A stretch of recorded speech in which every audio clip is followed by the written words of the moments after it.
till today. So that is the effect of climate change only.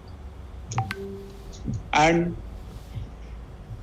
in continuation to this program, manufacturing is going to affect by the climate change.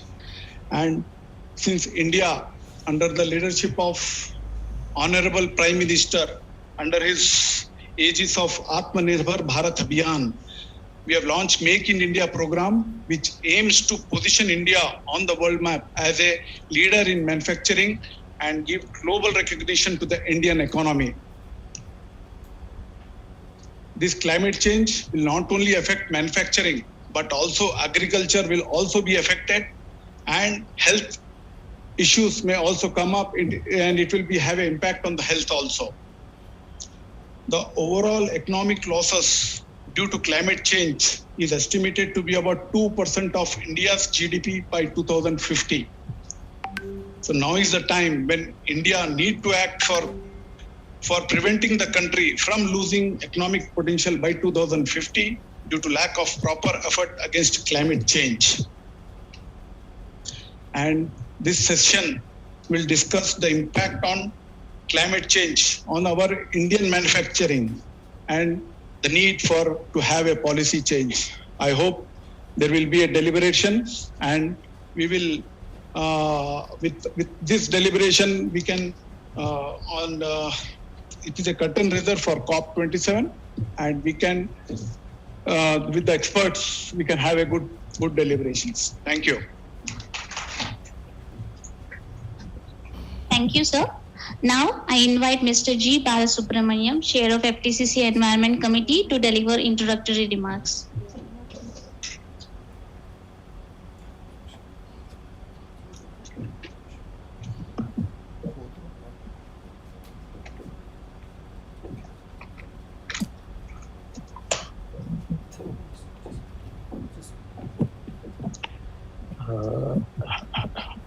Good evening, friends, on the dais and off the dais, and all the speakers, experts who came to participate and share their experience.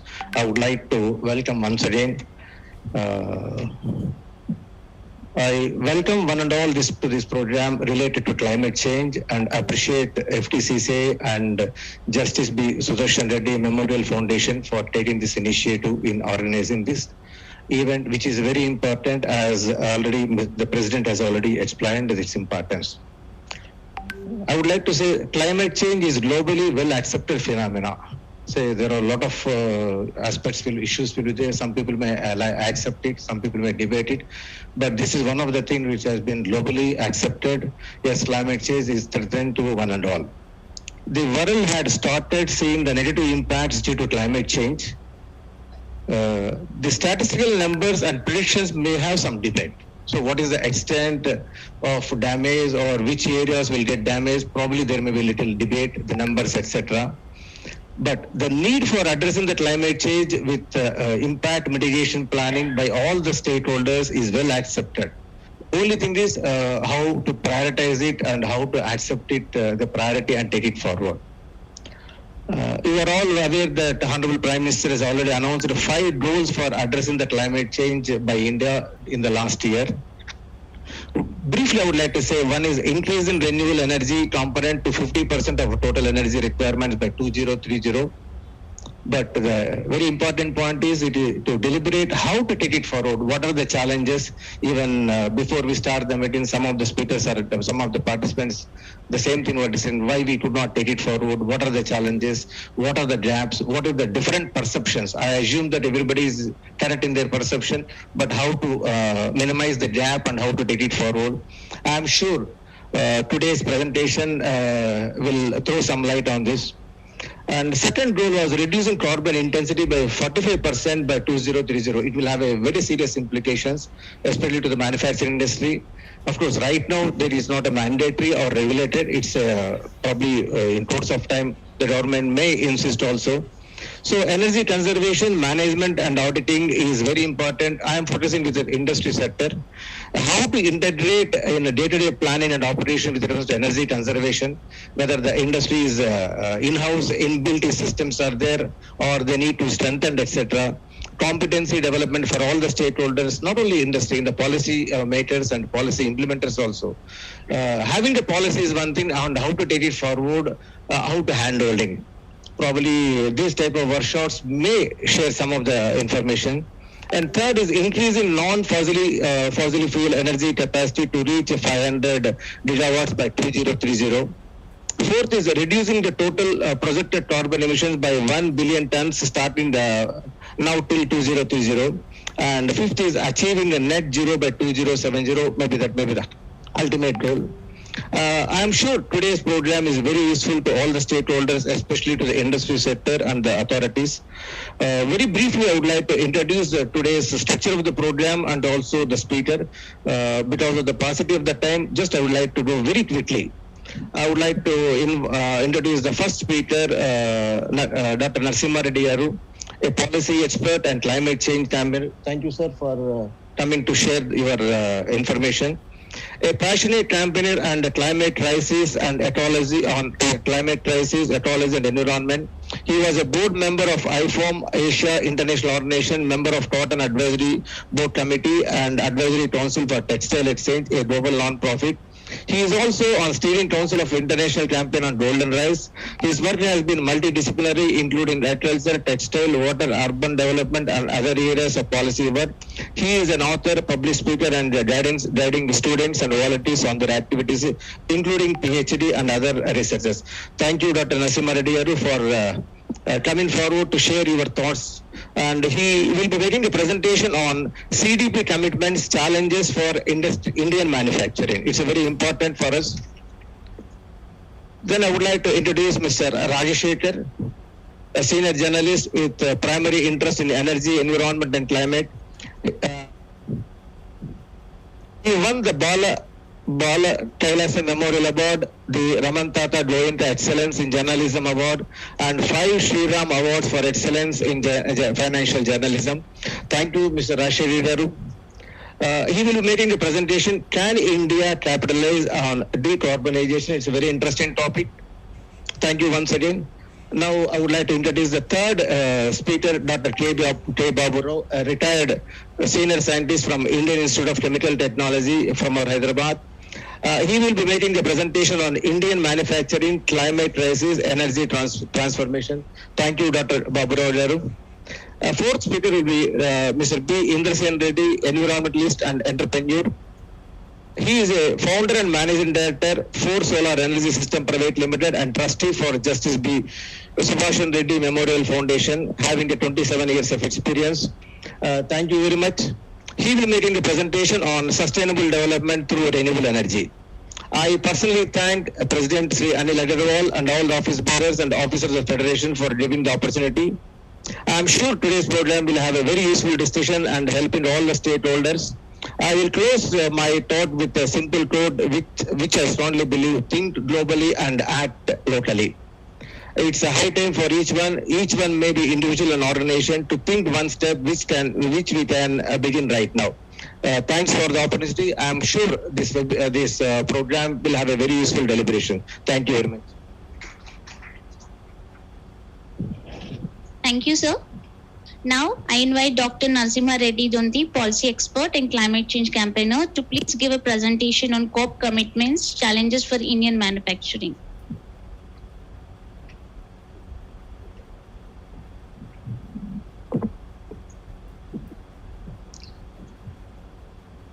Thank you. Thank you all. I think we were expecting a lot of FTCCI members, but still no problem, because this is a beginning. I don't think even India has not woken up yet to the problem of climate crisis. So I think FTCCI members are part of India. They are still yet to learn that what is going to hit them. it is going to hit them, everyone, not only them. So they'll learn hard way. But I think I'll like to congratulate FTCCI for stepping forward and organizing this curtain raiser meeting. And I request them to be with us for the duration of the COP27, November 6 to 18. We have a series of activities with a network of organizations. So it will involve a lot of discussions on different dimensions of climate crisis. It will be every day we'll have 3 events.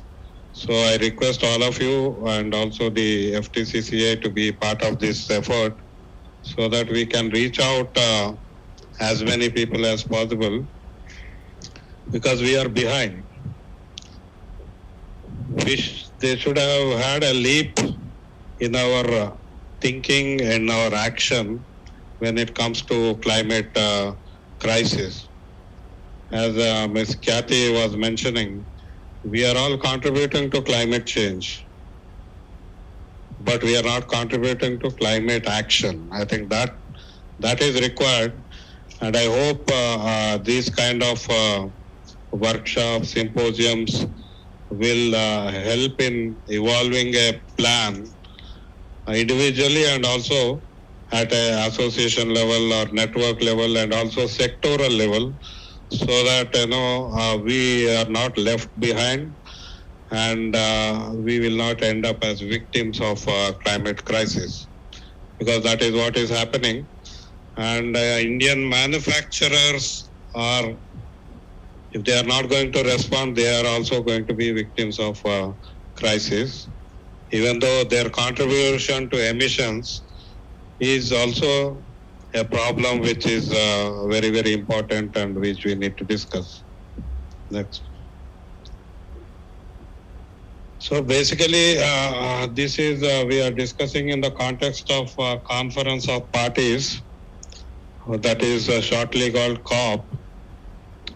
We started in 1995, and every year, almost every year, conference is happening on what to do, how to do, when to do.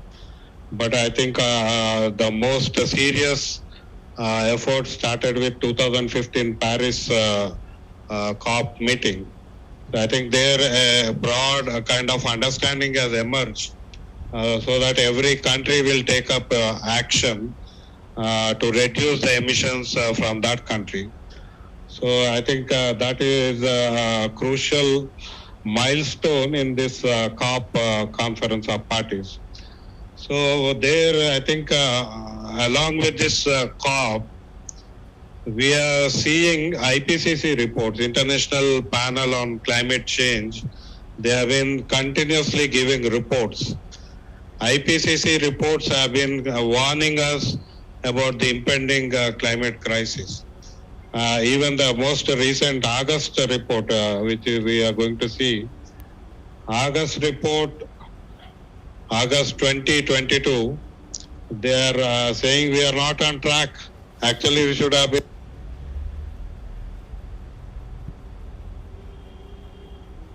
been far ahead on the track, but we are not even on the track to limit global warming to 1.5 degrees. So the result we are seeing in the last 3-4 years, where we are seeing extreme drought in certain parts of the world, and in India, extreme drought we are seeing in Uttar Pradesh this year, Jharkhand, West Bengal, parts of the West Bengal, and suddenly within 1 month in Uttar Pradesh, 650% rise in the water rainfall, just within 1 month. Until 6 months back, it was a drought. People thought they have lost their agriculture season. Then when the rain started, they started sowing. And now it is completely, the pendulum has moved to the other side. So these extreme weather events are happening all over, including Hyderabad.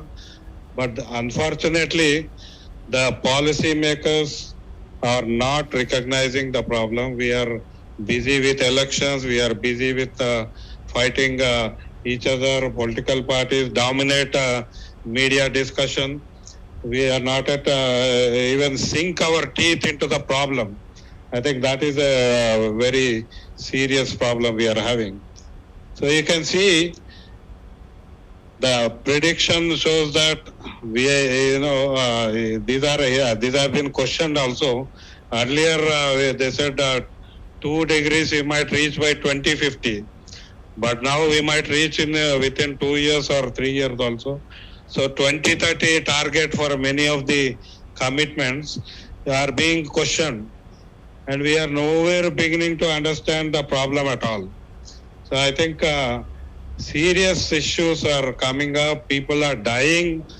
Climate victims are increasing, but we are not at awake to this problem. So I think other speakers are there. I'm not going into detail. The major problem is carbon in the atmosphere. I think why carbon is increasing in the atmosphere, we all know because we are burning fossil fuels left, right, and everywhere, and that has been happening for the past 200 years. But increasingly, the carbon in atmosphere is increasing as we are destroying environment, which the cycles, natural carbon cycles, which take carbon, is being destroyed, like oceans, forests. We are destroying them in lakhs of acres. Since COP26 and COP27, between now, last 6 months, in Brazil, they said area as big as France has been deforested. So this deforestation, even though on the one side we are saying it is a major problem, but on the other side people continue to do what they want to do. So the top emitters we can see the countries. We are also part of that. India is now emerging as one of the top emitters of the carbon emissions. So I think that recognition has to be included in parliament or legislation, but ultimately legislatures, but it's not happening. Now, one of the, I think this is, there are different data sets. One data set shows which country is contributing how much. So the biggest are China, USA, and India. So India is one of the major emitters. So, resource consumption, fossil fuel consumption, and ultimately the result in terms of emissions is because of that consumption. And China, you can see, we don't have this kind of data within our country, even though there are several authors in IPCC from India. Indian data sets are still emerging. I think a lot of data needs to come about the sectoral contributions. Here you can see the global,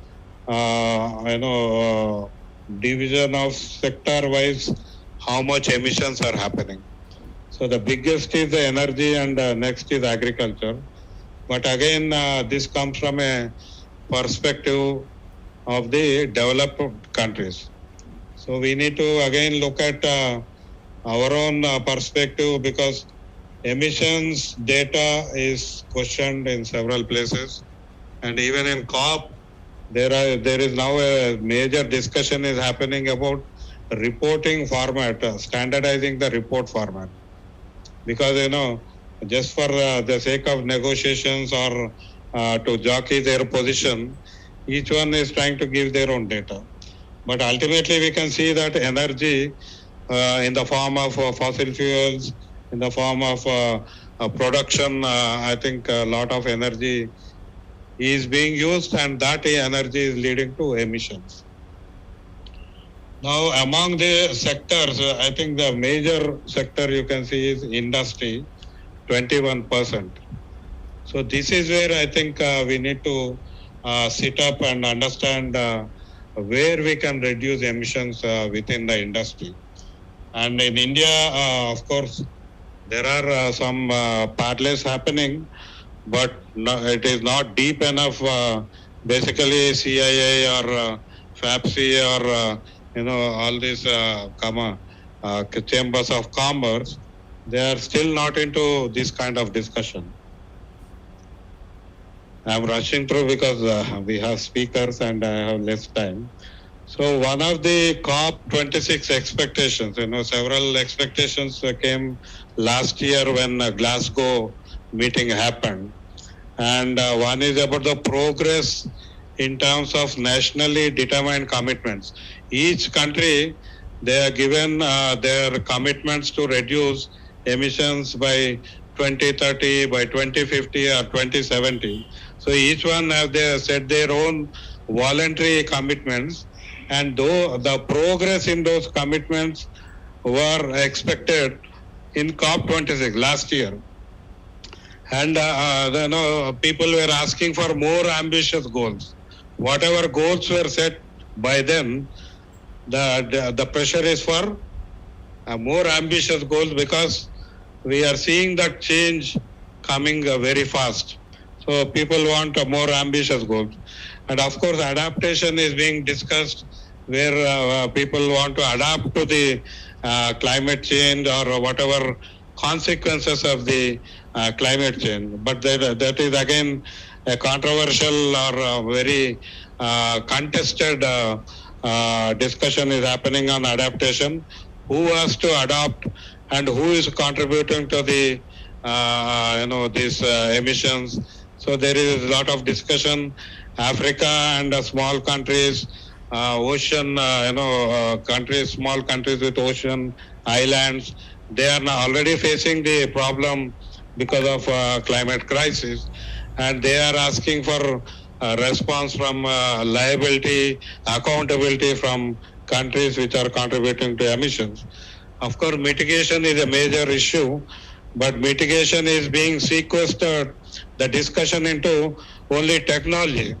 So carbon capture or carbon credit mechanisms, I think a lot of the discussion is being sequestered into certain areas where it helps the current economic structure to continue its extractive economy rather than a complete change, a basic change.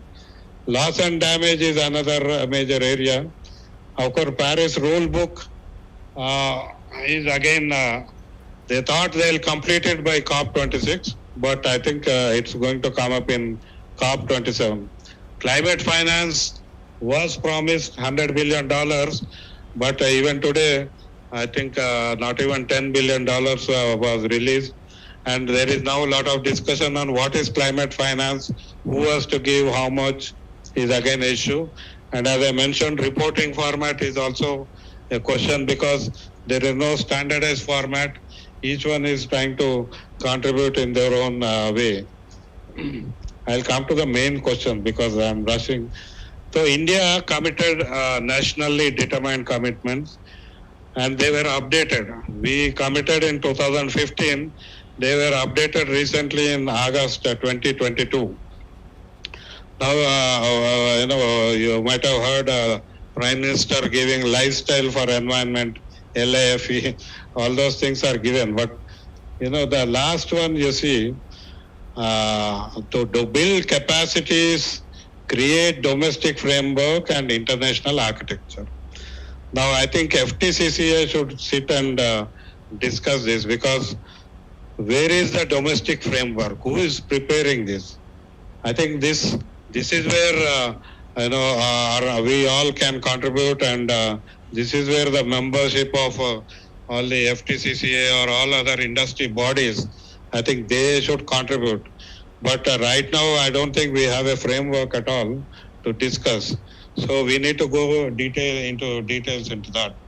So in terms of which sector contributing what, we know energy, land use, industry, urban, buildings, transport, these are all related. And I'm sure there are many people as part of this FTCCI who are related to all of these sectors. So I think these are the core sectors where we need to reduce emissions. Now these last two slides, I think this is a crucial slide I want to discuss. One, what is the change agenda? One, the energy change. We have to change our energy sources, and their decarbonization strategies are being discussed. There's a lot of literature on that, but we are still lagging behind in renewable energy. Even though government said by 2030 we'll have 300 gigawatts of solar energy. That means now I think some 60 gigawatts of installed capacity or committed capacity is there, but actual production is still less. So every year I think now it has to go up to at least 100 gigawatts or more, if you want to reach ambitious goals. But the Electricity Amendment Act and the various other related policies, I think they are still not enough to facilitate such change towards more renewable sources of energy. Second, of course, raw material change. I think industry needs to seriously look at to change the raw materials and away from the fossil fuel based raw materials. I think that is what is going to help because when we are talking of reducing the emissions of manufacturing sector, raw material change is a very basic requirement. Product change is also there, of course. Most of us, they are used to producing products which, fit to the consumptive lifestyle, and also because of those products, we have an extractive economy which, leads to mining, more mining, so continuous mining. So I think we need to look at the product change as well, because when we are talking of a general consumer, we tell them not to use such and such product, but those products are available because it is being produced continuously. Because some people say, last time we had a workshop here on plastics, so their association president said, some 1 lakh people are dependent on this, so we can't stop production. So I think we need to think of how to change that so that their livelihoods can continue, but essentially the product change has to happen. And technology change. Now this is what is being mentioned everywhere. We'll bring more technologies, we'll bring advanced, digitized technologies. But then, this is again, we are going to get colonized if we start thinking of technology will be given only by Western countries or countries which are already developed. We have technologies, but we are not following that. Which I keep saying is one big example is handloom sector in textiles. If you start encouraging handloom textiles, the textile sector will be in our control. We can go back to, we were, 100 years back, 40% of exports, textile exports were from India. We can reach again that if we use technology which is available with us. So there are a number of technologies which India can do. In fact, recently there was a photo in Germany. Now they started doing, using leaves to create, small vessels to hold water or whatever, which we had. Even today, we have been using leaf-based vessels or leaf-based packing. All this is with us. So we are not yet recognizing the technologies with us, and in the process, we are listening to World Economic Forum or someone coming down and says, we need 4th industrial revolution. But 4th industrial revolution, I can warn you, is going to colonize us more. And, most of the Indian manufacturing is going to vanish if we are going to follow the objectives and the agenda which is behind 4th industrial revolution. So my sincere appeal to you is, let us discuss all this. Let us discuss these 4 changes and see how we can bring a domestic framework where all of us can benefit out of it, and we continue to, manufacture the products which are climate friendly and which can help India in, maintaining the position of dominance. So I'm stopping here. Thank you for the patience here.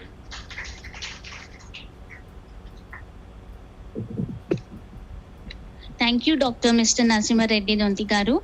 Now, I invite Mr. Rajshekhar to please enlighten us. Can India capitalize on decarbonization?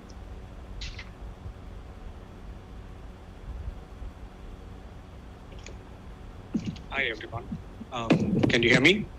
I can tell you with reasonable confidence that I've never enlightened anybody in my life. Okay. Reporters generally sit around taking notes. All your readers are enlightened. Yeah. Okay. So, ये ठीक है क्या? सुनाई दे रहा है? Yes. Okay. और ऊपर? Okay. All right. Okay. Mitron, shall we start? Yeah. Okay. So I'm a journalist. Yeah. I started as a business reporter a long time ago, went off to write on environment, and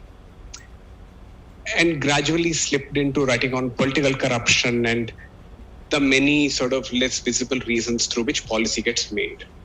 Over the last 2 years, I have been taking a fairly close look at how India's energy policy is being made. Okay. I think that work started out of a general curiosity on whether we were on track towards an energy transition, which would sort of help us keep climate change at bay. And the way to and in order to figure out an answer to that question, done is, I had started looking at each of the primary forms of energy that India uses and talking to 50, 60 people, trying to identify the factors enabling and disabling the growth of that energy. So we started with oil, went to gas, then coal, solar, hydel. Along the way, we also ended up looking at manufacturing, which is what I'm going to focus on today.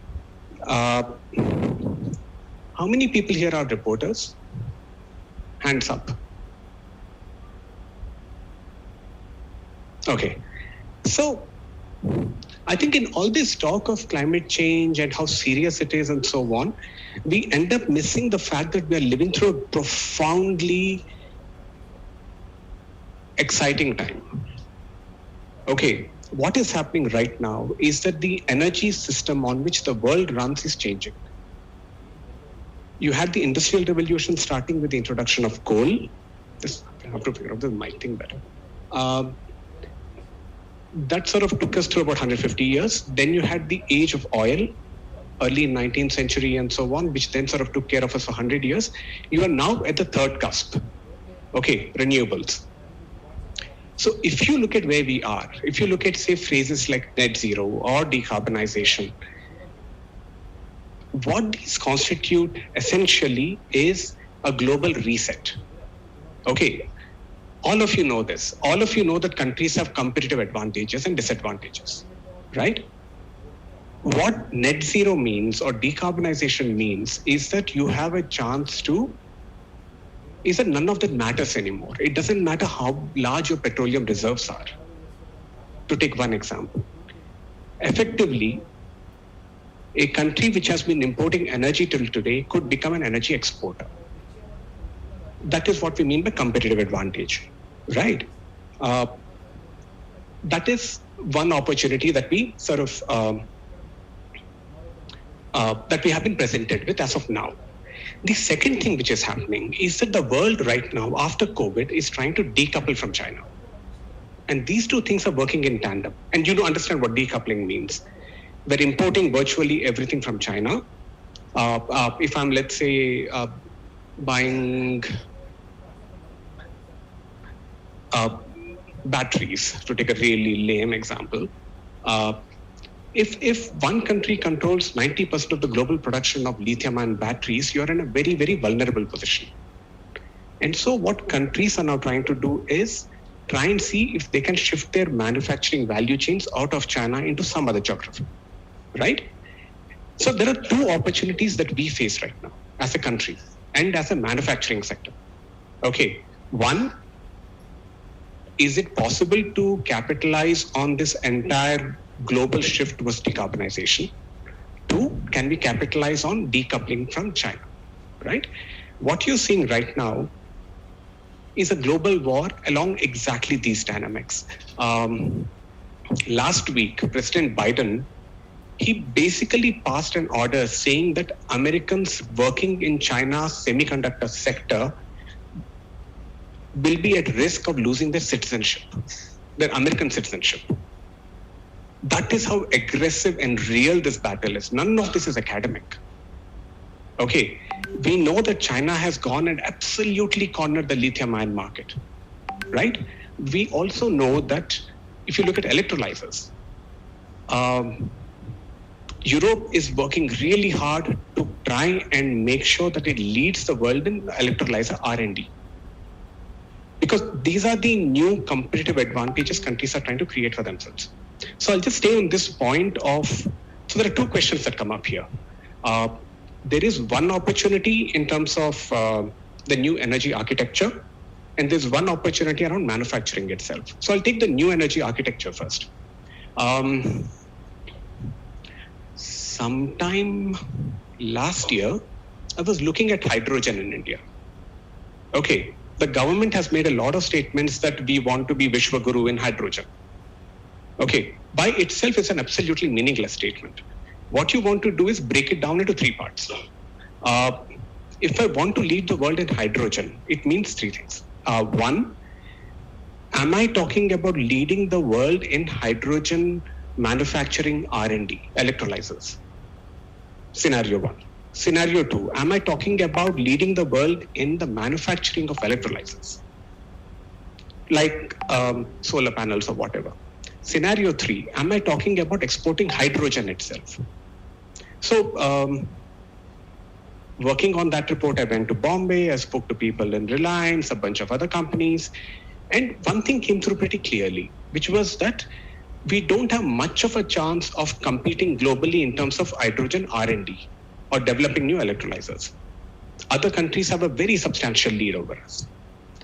It's also fairly clear that we cannot export hydrogen globally because hydrogen as a fuel is a very hard fuel to transport. It has to be stored at extremely high pressure, which means that your cost of transport itself is very high. Where India has an opportunity is electrolyzers, which is the game that Reliance is playing. So if you look at the acquisition Reliance made, right, they acquired a company called Stiesdal, Stiesdal. And Stiesdal is special because they're not developing new electrolyzer technologies. What they are doing is they're taking a familiar known electrolyzer model, which does not require rare minerals, and tweaking that instrument so that it can be manufactured at scale. Okay, so let's sort of let's just continue with manufacturing for a moment. Okay, so hydrogen is one example. That is the opportunity side, right? The second side of this equation is the partial adaptation mitigation side, where if you take the steel sector, right?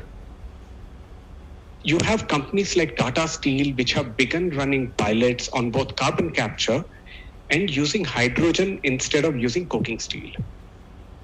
All right.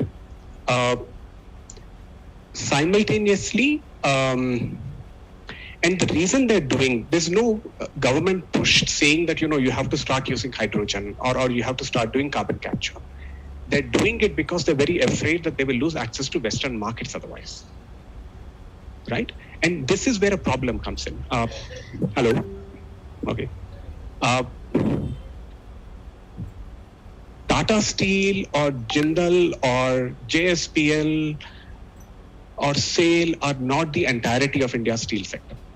So if you talk to mid-run companies, right, your Jaiswal Nikos, your Sarda Steel, companies like these in Chhattisgarh and Jharkhand and Orissa, what they will tell you is, and if you ask them that, how are you preparing for this future where depending on the carbon intensity of your steel, you will or will not have market access, right? Those companies will say, look, what are you talking about? Does everybody here understand Hindi? So what one of those CFOs told me is, हम EBITDA तो कर नहीं पा रहे हैं, हाँ, hydrogen में हम इन्वेस्ट कहाँ से करेंगे? So there is a problem coming on that side. So it's one of those things. So there's an opportunity in manufacturing, but it's slightly skewed kind of a field as of now. And this is a pattern that again showed up very clearly when I was writing on the PLI program. These came out a month ago. So the idea with the PLI program is that we want to use government support. So what the government is saying is that we want to dominate the industries of the future. Okay, I'll just explain it. So the government is saying that, okay, I'll just explain what PLI is, but the government started the scheme with two intentions in mind. One, we want to dominate the industries of the future, which is electrolyzers, batteries, whatever. The second is that we want to attract manufacturing supply chains from China into India. And the instrument that they have created for this is PLI. PLI is production linked incentive. Let me explain this. PLI basically stands on 4 pillars. You want to get manufacturing of, say, cell phones into India. And you want to say that iPhones are currently made in Taiwan and from there they're exported to the world. Why can't iPhones be made in India and then exported across the world? Or why can't solar panels be made in India and then exported across the world? Right? So to do this, the government came out with this scheme which stands on 4 pillars. One of them is really an old pillar, which is that we are going to hike import tariffs so much that companies will find it easier to source domestically. The second pillar is where things get kind of strange and interesting. Somewhere along the way, in sectors like solar panels, etc., the government has decided that we cannot support all the companies. If we want to have global scale, we have to identify 3 or 4 companies and support them. So sectoral champion. This is like what Korea did with the chaebols or what MITI did in Japan with Toyota and Sony and Toshiba and the rest of them. The sectoral champion approach, however, is problematic because it's going to end up focusing on a few companies and most of the rest of India's manufacturing ecosystem remains untouched. To make one of these companies competitive, let's say your Foxconn making iPhones in India again now, right? The government came out with a third pillar, which is called disability cost. If it costs you $200 to make an iPhone in Taiwan, and it costs $210 to make an iPhone in India, the government will give out $10 for every iPhone manufactured in this country, which is how it is production-linked incentive, right? At this time, there's no clarity on how long the PLI scheme will continue and so on. And simultaneously, the government has put up a condition for localization. Now, from where I stand, I do not see, so one company in Andhra, in Hyderabad, won the PLI. That is Shady Sai Electricals. They won it for polysilicon, right? But this country has at least 100 companies manufacturing solar panels and the rest of it, right? And that is one question to really talk about, that how does one get the bulk of India's medium scale manufacturing companies, how do we get them globally competitive? I don't think PLI is going to do this. Okay, and this is the problem that we face in sector after sector, that you're going to have, at one level, you will have some industries reducing emissions enough for them to move back to Europe and America. Okay, the moment you have green steel, there's no reason for Europe to keep exporting that polluting industry to the third world, which is one kind of a risk. One outcome of such a thing is that then domestic manufacturers end up catering only to domestic demand. The export market doesn't work very well for them because carbon intensity, etc., are large questions. If a company wants to export, the question is, where do you find that competitiveness? If I'm a 500 crore company, right? My global peers are much larger than me. So I have to find a new way to be globally competitive in whichever small niche I pick up. But how do I identify what the niche is, A, and B, what kind of R&D support can I actually create to be able to capitalize on this opportunity? At this time, I don't have answers to these questions. I'm going to Orissa next month to try and sort of think through some of this better, but this is where I am. Thank you.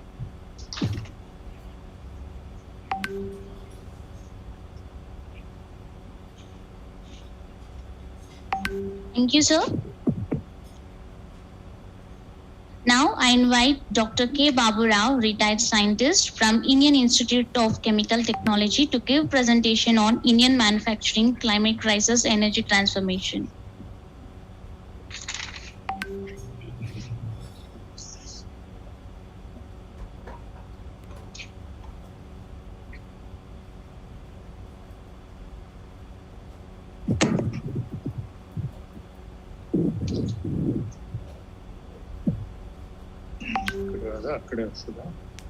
Okay.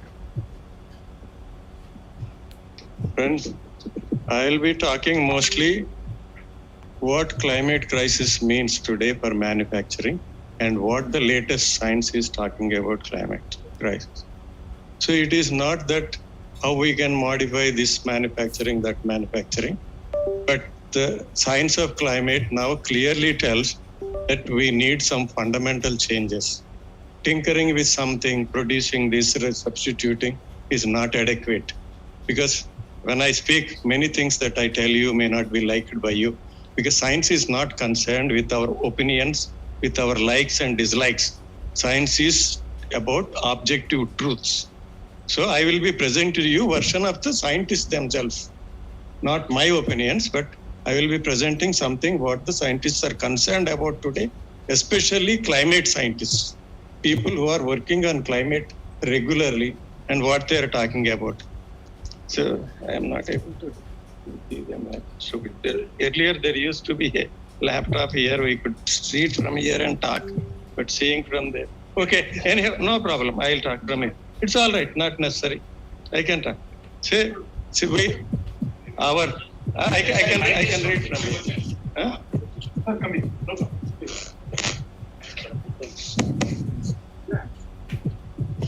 Convenient.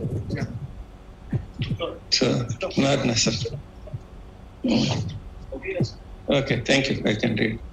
So what Gandhiji has told us when we got independence, we should see, he had the vision about what India should be. But today we are all heckling at him.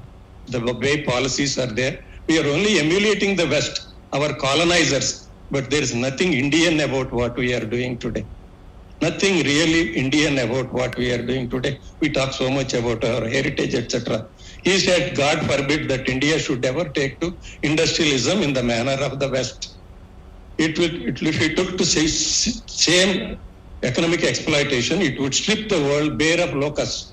We are talking about dominating over the world, doing business like producing like China.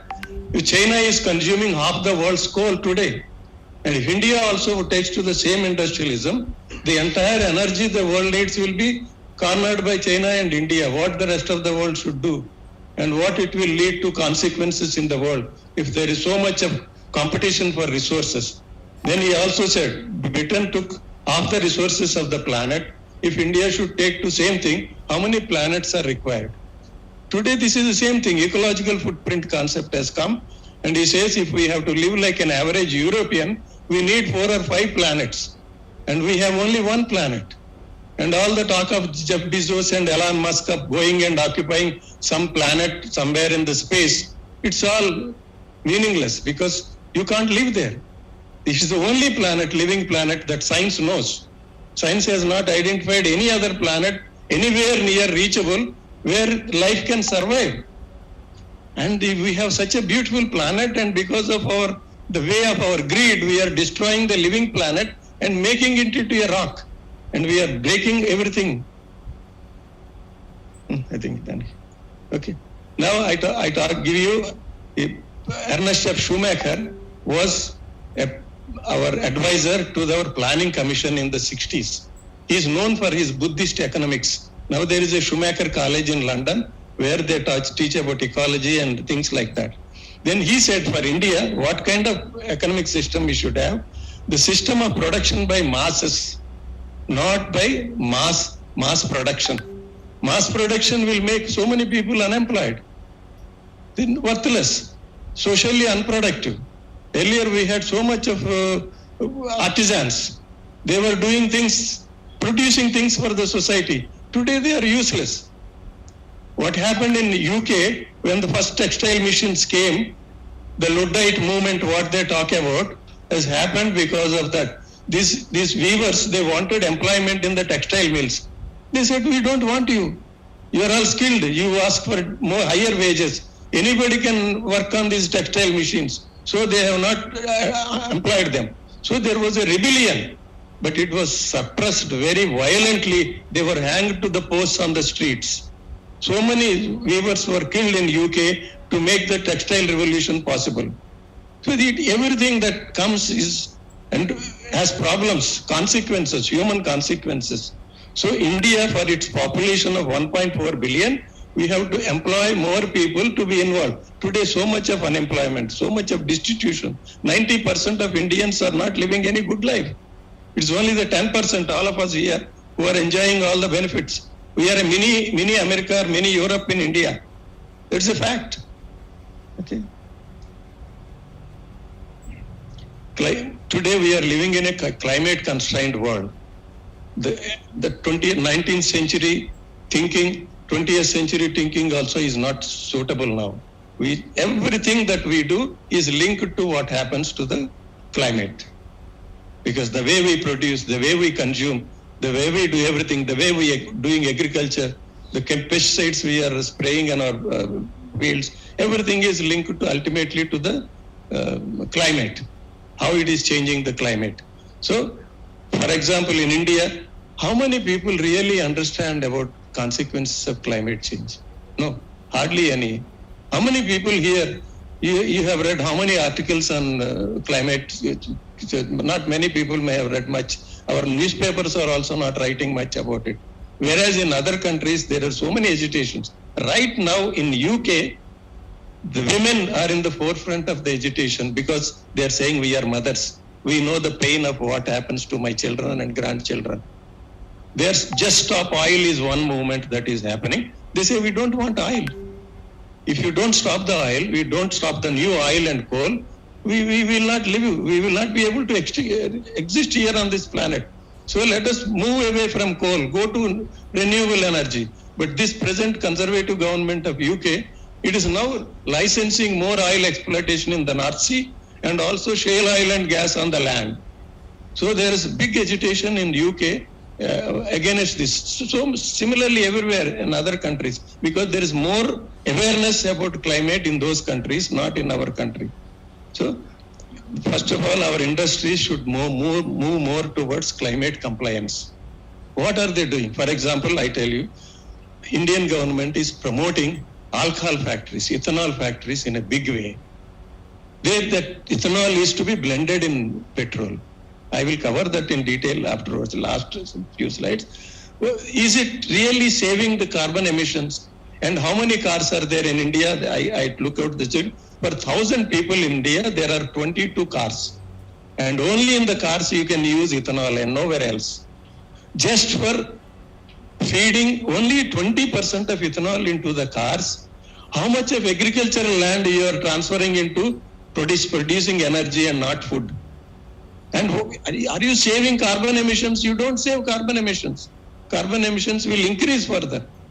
So what is the point? We are neither saving the foreign exchange, we are neither saving this. It is because some people are interested, policies are driven by politics, and we citizens are not participating in the debate. So these are the things that are happening. What is in the interest of the people? What is in the interest of the nation? That should be debated. Somebody should not tell us from there how to do or what to do.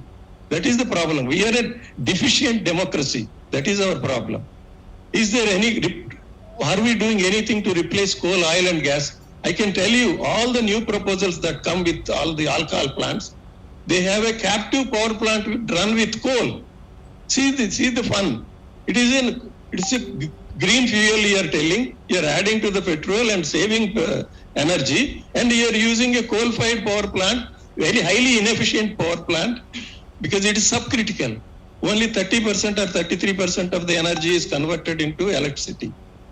Actually, after the 12th five-year plan, the government decided a policy, we will not allow any subcritical technology power plants. There was a prison. But afterwards, the people have gone, the investors and industries have gone and influenced the government policy, and they have changed that. And one industry was permitted in Telangana after the violent opposition by the local people. And finally, they were given environmental clearance, but the company has not come up because he cannot produce economically, he cannot sell it. This is the problem. Why are we doing things which are not feasible, economically feasible, and which are not in the interest of the people? Why are we changing the policies for wrong reasons? That's the issue. The industry is opting for small, I told you, technologies adopted are mostly as outdated, hazardous, and wasteful. I can tell you about this particularly in chemical industry.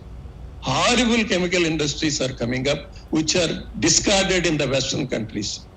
They are not bothered about how many people died, how our water is poisoned, and we have very poor quality regulation, and everything is very bad. It is not in the interest of the public. It is only in the interest of saying that we are increasing our GDP. And increasing our GDP, how it is improving the lives of the people. It is something that we have to debate as citizens. It is not to be taken as easily.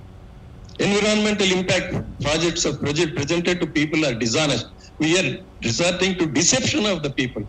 We got a right from the international agreements at the Rio that people should participate in a democracy in the development. What is the voice we are giving to the people? We are not giving to the people. If you want to build a real good country, let us take, for example, small country like Uruguay. Uruguay is smaller than Telangana in population. That country has totally moved over to renewable energy, such a small country. 100% renewable energy. Why we are not able to do? Telangana has started 9,000 megawatts of coal-fired power plants after the Paris Agreement. After the Paris Agreement, after India has signed, Telangana is not outside India. What is binding to India is binding to Telangana also. And with what we will do that? And whenever people or citizens have opposed this kind of development, they're called, this is something they're doing here. There's a conspiracy against the government. They're calling it conspiracy. Recently, court has given a judgment against the Virlapal ultra mega power plant, saying that they have cancelled the EC and they said you redo everything and get another permission. For that, the minister was saying that it's a conspiracy against. What is conspiracy in that?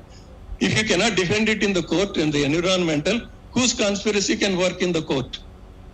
This is a very unfortunate situation. We always don't value environment. We think economy is the primary. But one thing you cannot forget, there is no economy without environment. You need raw materials, energy. Where from it comes? This is the crust of the earth that is providing you all that. Without that, what kind of economy you can have? This is a fundamental flaw in our thinking. We have been drilled into our mind that economy is priority. On a dead planet, who can live on a dead planet? On a biodiversity we are killing. Daily 200 species is going extinct. Every day 200 species is going extinct. With such a planet, with loss of biodiversity, we will not have food to eat also. What kind of planet we are building? Why we are neglecting the basic truths that science is telling you? The entire industrialism is based on the modern science. The same science is telling you this is inconvenient. When climate science was growing and telling the truth, it is the corporate interests which have belittled the scientists, which have denied the science. For last 40 years, the corporate companies have been fighting against any regulation, and they have been belittling and insulting and abusing the scientists who are telling the truth. It is true. Women scientists, particularly in climate science, they have been threatened with rape and murder, abused in the Western countries, not in India, because we don't have so many people doing such research there. This is a fact. ExxonMobil, BP, Chevron, and their think tanks, Heritage Foundation, Heartland Institute, Cato Institute, all these corporate funded think tanks, they have been working against science, against the factual science. But today, what is you can see it now. You look outside, you can say, our chairman was telling us, see, the rainy season has changed. Anybody can observe. You don't have to be a scientist for that. That's the whole thing. So there is no second economy without natural resources. Then World Bank, what World Bank, it's not somebody else's work. World Bank told us we are losing 5.7% of gross national GDP every year because of our environmental degradation.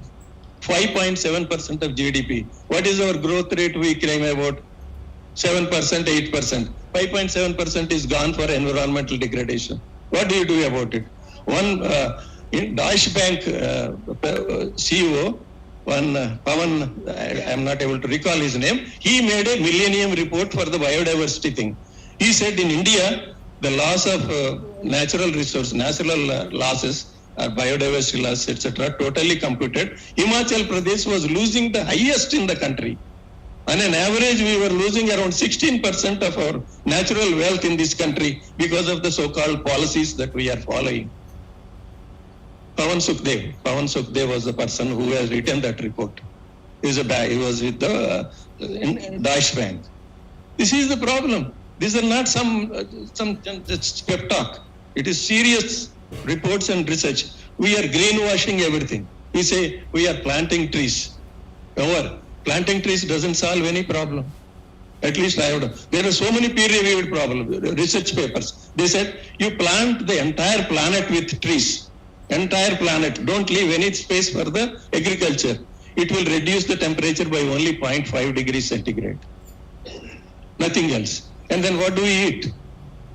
Particularly planting in the polar regions and Canada-like places, it is detrimental. It actually enhances the heating of the planet because those places, boreal forests, there's snow in it. Snow reflects the sunlight. When you don't have sunlight, when you have trees cover, it is brown or green. So whenever sunlight cannot reflect sun so effectively. So the temperatures increase. Only in the equator region, tree plantation will be of some consequence. And where is the space? For example, Telangana government has started with a big fanfare that we will go for 270 crore trees in the planet. We calculated, simple calculation. As per the CPCB standards, if we have to plant so many trees, how much of Telangana land space is required? We found that it is 9% of Telangana's land area is required to complete the Haritaharam. Where is that land?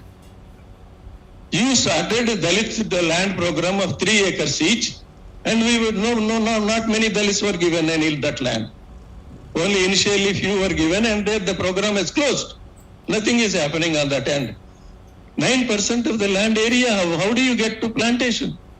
Now we need more and more land. Now you are bringing more and more land to cultivation with the lift irrigation projects.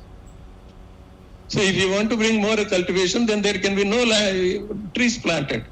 So this is Nafis Ahmad, is an expert on security systems, etc. He said system is now ready to collapse. That is what he, according to his understanding. Particularly about the UK system, trust government, he said.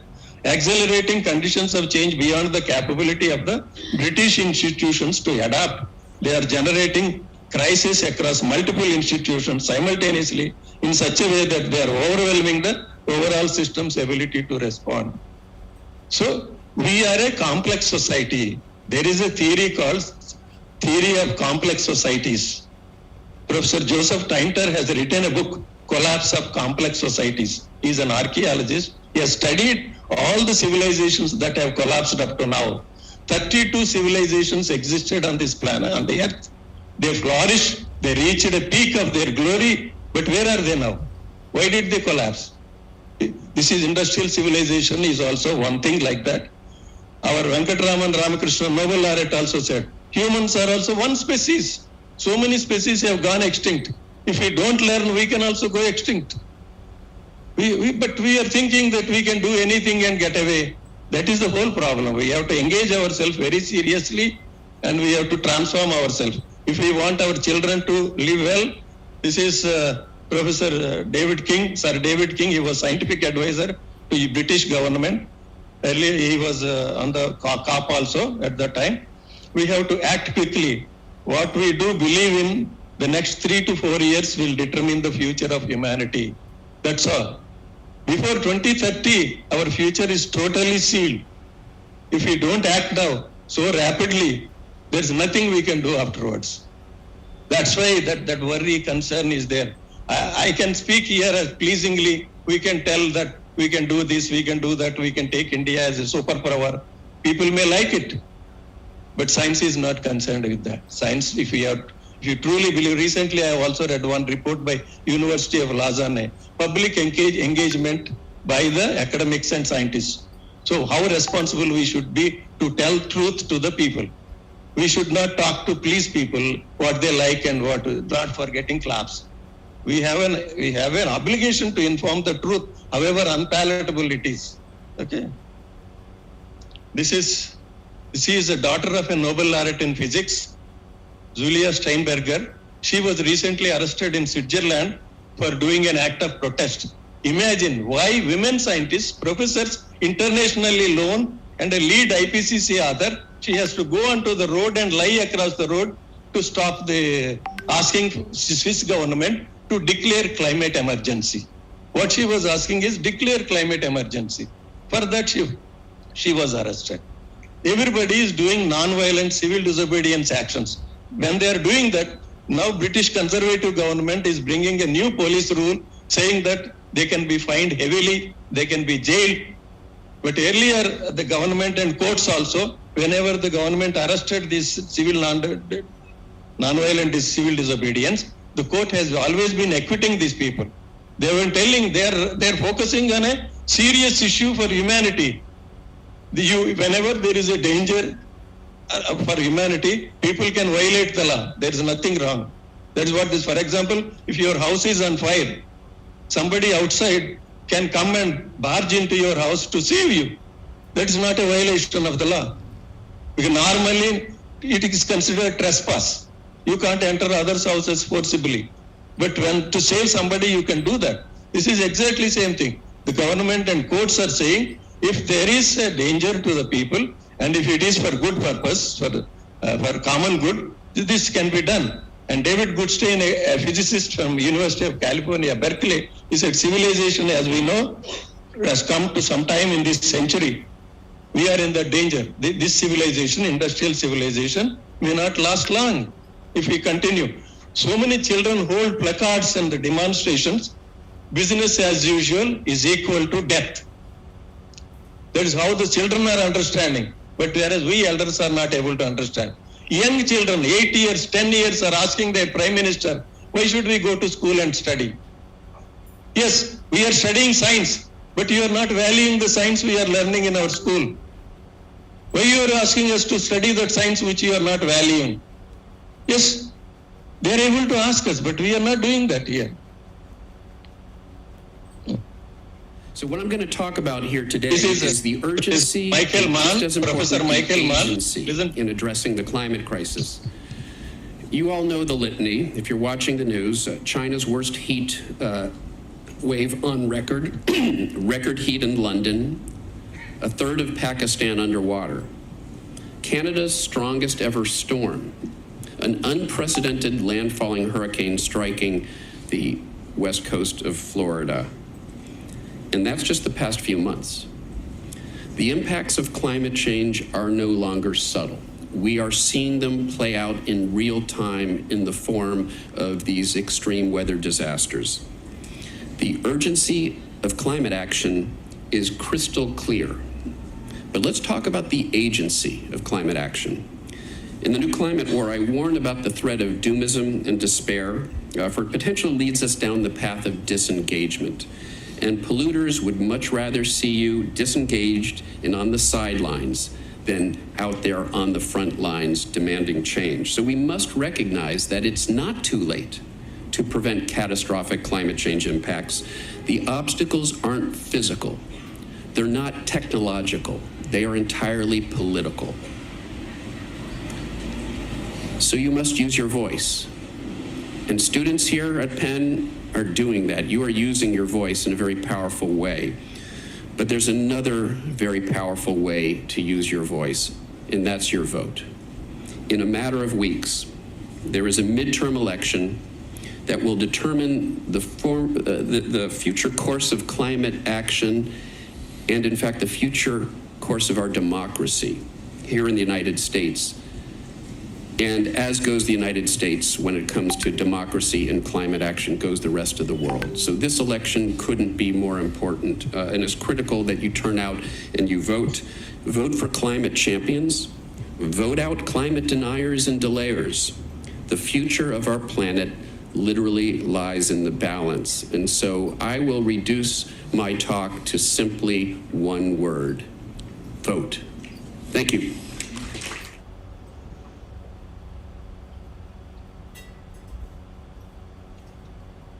This is the latest graph issued by Professor James Hansen, who was the scientist who warned the world first about global warming. He went before the American Senate and told them that global warming is already happening. It was in 1988. Remember this. After 1988, his warning, 60% of all the carbon in the atmosphere was emitted in between 1990 and today. Imagine that, how careless we have been. After knowing the fact that climate change is already happening, the worlds have enhanced burning of coal and oil, and today all the 60% of carbon dioxide remaining in the atmosphere was released during this last 30 years. That is the situation. So he predicted recently releasing it.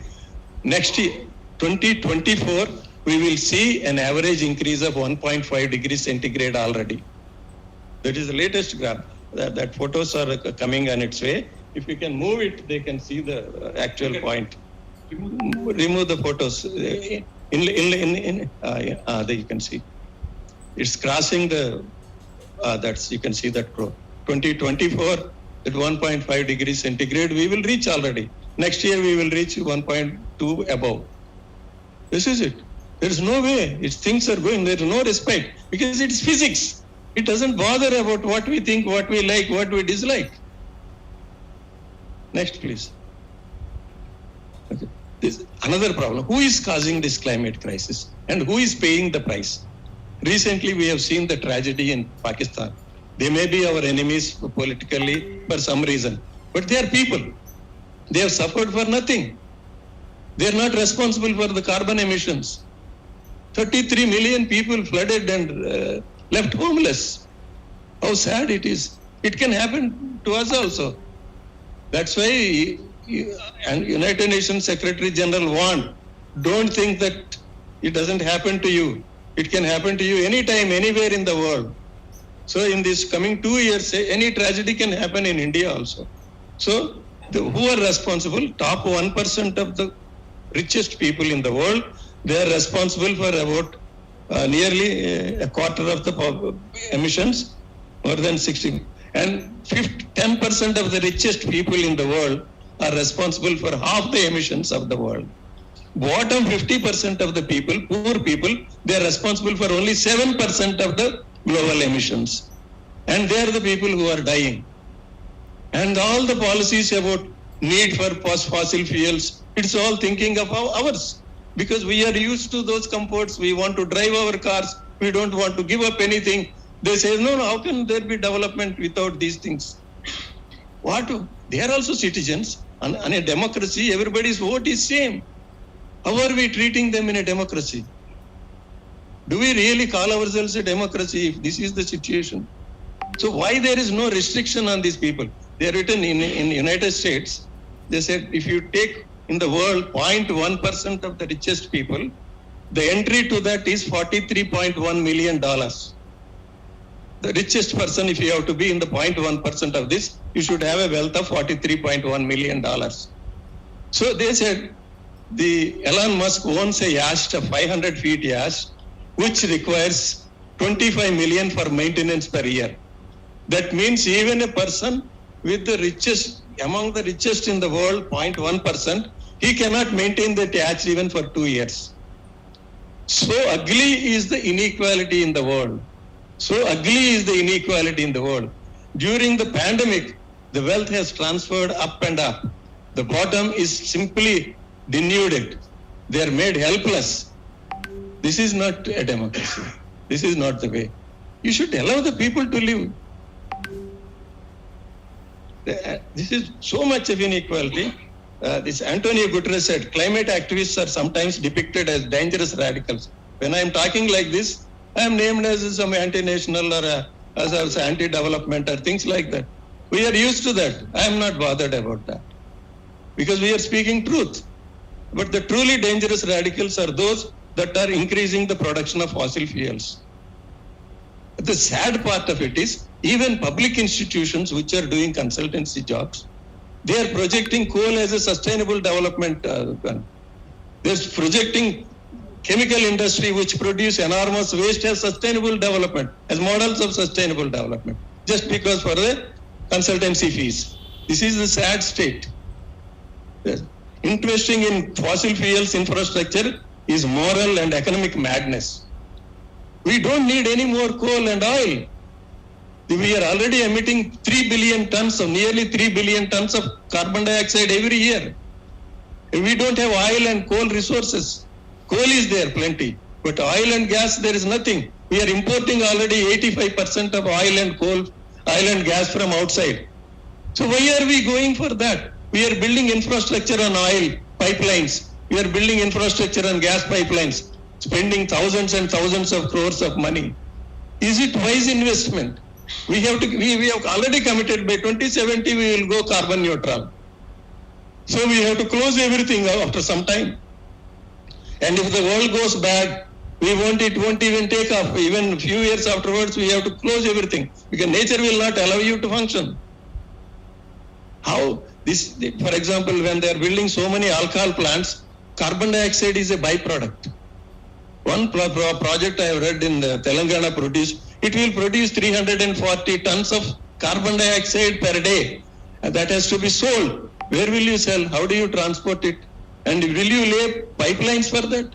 And if you lay pipeline, where will you take that gas? If you use it in soda making, all that is again going into atmosphere. Where are you saving the energy by doing such projects? Nobody is. It's all short-sighted, political convenience. And those industries are started mostly by political people. All the alcohol factories in the state, they have political connections. They are owned by the politicians or their benamis. Because I think time is running out. I have to quickly go. Okay, sorry. This is something. This is on India, bottom 50%, middle 40%, how much they are responsible for this. Then I'll skip this thing. There is not much time. Yeah. These two young girls, how passionate. This has been discussed across the world. So millions and more than, so I think several tens of millions of people have watched their video. They have thrown tomato soup on a Van Gogh painting. But they were very careful. The painting is protected by a glass. They knew the painting will not be demonstrated. But this throwing act was debated very, very much on the internationally. What they say, everybody says, then these girls are saying, what is worth more, art or life? And on a dead planet, what is the value for art, they are saying. Are you more concerned about the protection of a painting or the protection of our planet and people? What is the priority? Those young girls are asking. And Einstein told us, the world will not be destroyed by those who do evil, but by those who watch them without doing anything. People who are questioning the girls' action, do they do anything? Okay, you tell them those girls are wrong, but what are you doing to preventing the damage to the planet? Nothing. I will only sit and comment on the people. That's all. This is the whole problem with this. This is what the scientists are directly acting now. Scientists are indulging in private. My social responsibility as a scientist is to do everything I can to prevent climate breakdown. I fear there is a real disservice that we are doing to wider society by not voicing our fears.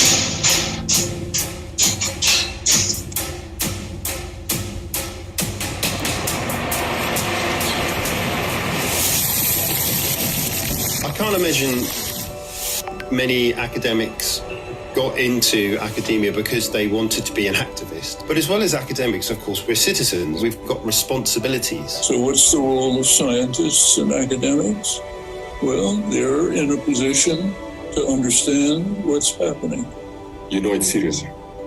You know it's serious. You know it's only going to get worse. Du weißt, es ist ernst. Und du weißt, dass es nur schlimmer wird. You're a scientist.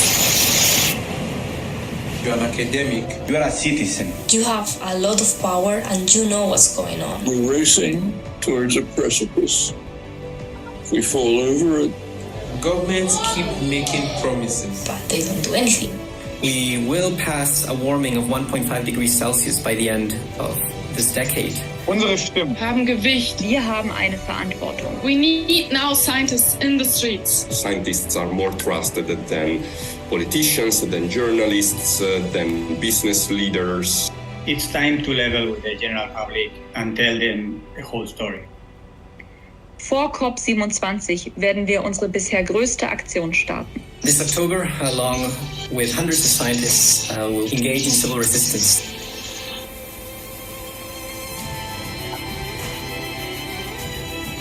It's a narrow window. We don't have time to waste. And there's no one but scientists who can take the lead in this.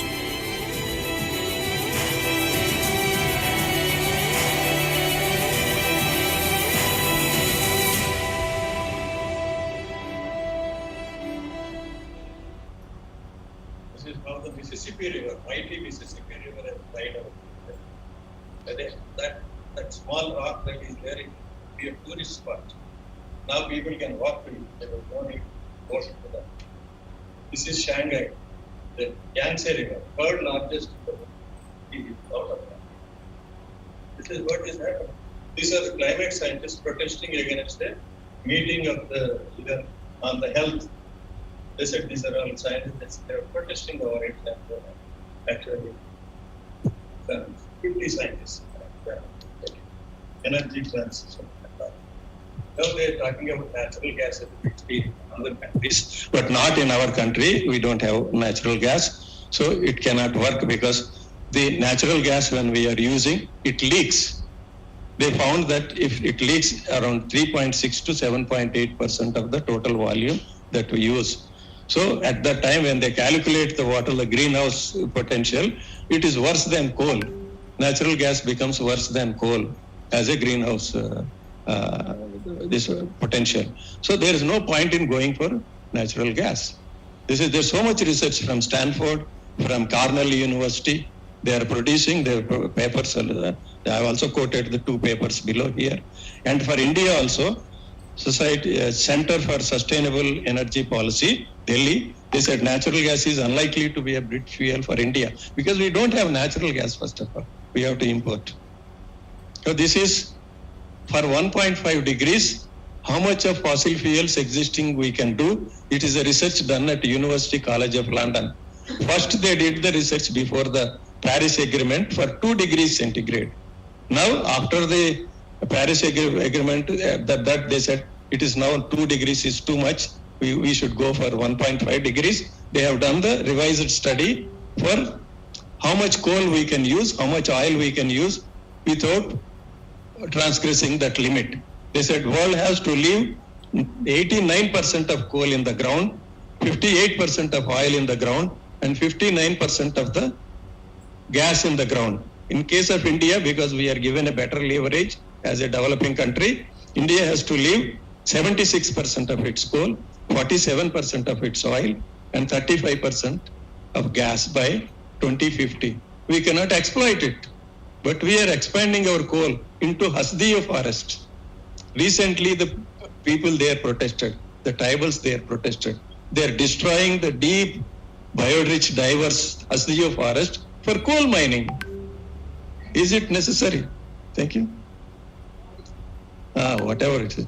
See, when we have to calculate there is a carbon budget. Scientists have calculated 320 gigatons of carbon budget was available for us at the time of the Paris Agreement for not transgressing the 1.5 degree limit, CC limit. There are many ways of reaching that. So by 2050, we have to reach zero emissions.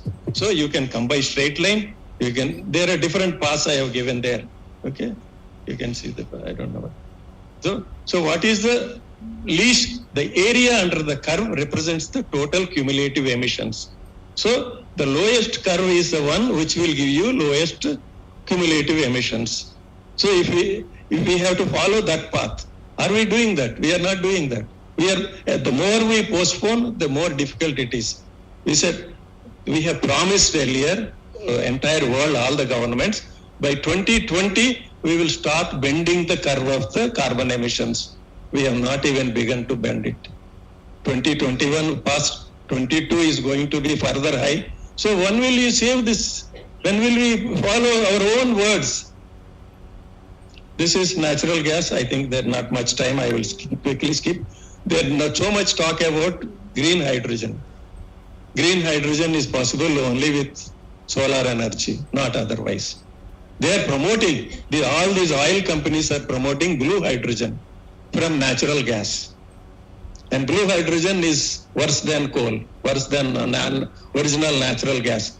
And also when you use it as hydrogen, the thermodynamics comes to play again. When you burn hydrogen, only 33% of the energy can be used when you use it in a motor, in an automobile or anywhere else, or for producing electricity. So there is no point in doing that. So they say instead, straight away burn natural gas, you will save all that inefficiencies downstream. So the hydrogen is not there. The carbon emissions is given. So when you compare, hydrogen is not at all actually. And when you have to go for blue hydrogen, you have to standardize the carbon capture and storage technology. Where will you store the carbon dioxide? Where is the technology for it? The plant that is now removing carbon dioxide from atmosphere, it is able to remove only 3 seconds worth of carbon emissions per annum. What the world is releasing into atmosphere, we throw out around 3,800 crore tons per year. Now, actually, if you put the other greenhouse potential, it becomes 5,000 tons. 5,000 tons. So when we take that, what it can remove is 3 seconds worth of emissions. The technology is nowhere near completion. So we have to move long ahead. And when you do that removal, it consumes energy again. It consumes energy again with the limitations of the thermodynamics. This is the problem. So, renewable energy. We think that simply replacing fossil fuels into renewable energy will solve the problem. But the understanding today is we have to cut down our energy requirements. We have to live with much less energy. And most of the energy is propagated and wasted. For a good some research is going on in what is the energy required for good life. One D. Narasimha Rao at Yale University, he has been publishing papers on that. So you don't require this much energy as we are doing now today. There are alternate ways of living good life. So why are we not opting for that? 1 million British thermal units of natural gas requires 3 gallons. Ethanol requires 29,000 gallons of water. So this is about the ethanol I was talking about. I will give you. So it requires so much of grain to produce ethanol, 7.54 billion liters. The Indian government wants to produce 10.16 billion tons of liters of ethanol for blending for automobile fuel. 10 billion means 1,000 crore tons, 1,000 crore liters of ethanol. Okay. So is it really, when we have to do that, how much of additional water is required? How much of additional land is required? That has to be considered. And according to the IFA estimates, if you have 1 hectare of solar panels and you produce so much electricity and you drive an electric car, and if you have to drive the same distance using ethanol blended petrol, you require 187 hectares of land to produce that ethanol, to produce grain and that. Is it available in this country? So why are we doing this? These are all verifiable facts. Let the government answer. And who has written the ethanol policy? Some babus in the government departments. None of them was a qualified scientist. They were all IAS officers. They only know how to please the government. Of course, the scientists also in the same boat in India. Whatever the government wants, they will write the report and give. We have seen it. They're only rubber stamping. So that's why not only here, Professor Mary Christina Wood, environmental law professor at the University of Oregon, she has written a book called Nature's Trust. I have to close it, sir. Okay? So this is the problem. Thank you. Green growth you talk about. UN has done the studies and they found that the amount of materials we are extracting from nature, the nature can no longer provide. Nature can provide you sustainably 5,000 crore tons of extraction minerals. But we are using now 10,000 crores already, and it is projected to increase to 18,000 crore tons by 2050. Where will you get all that? How is it possible? So we are trying to do things which the nature cannot provide. We are organically linked to the planet. If we want to live on this planet, we have to abide by its laws. If we don't want to do that, we have the power of science, we have power of technology, we will do anything. We have to pay the price for it. Thank you, sir. Sorry, I have taken more time. Thank you, sir. Now I invite Mr. B.SUBHASHAN Reddy, environmentalist and entrepreneur, to please present on sustainable development through renewable energy.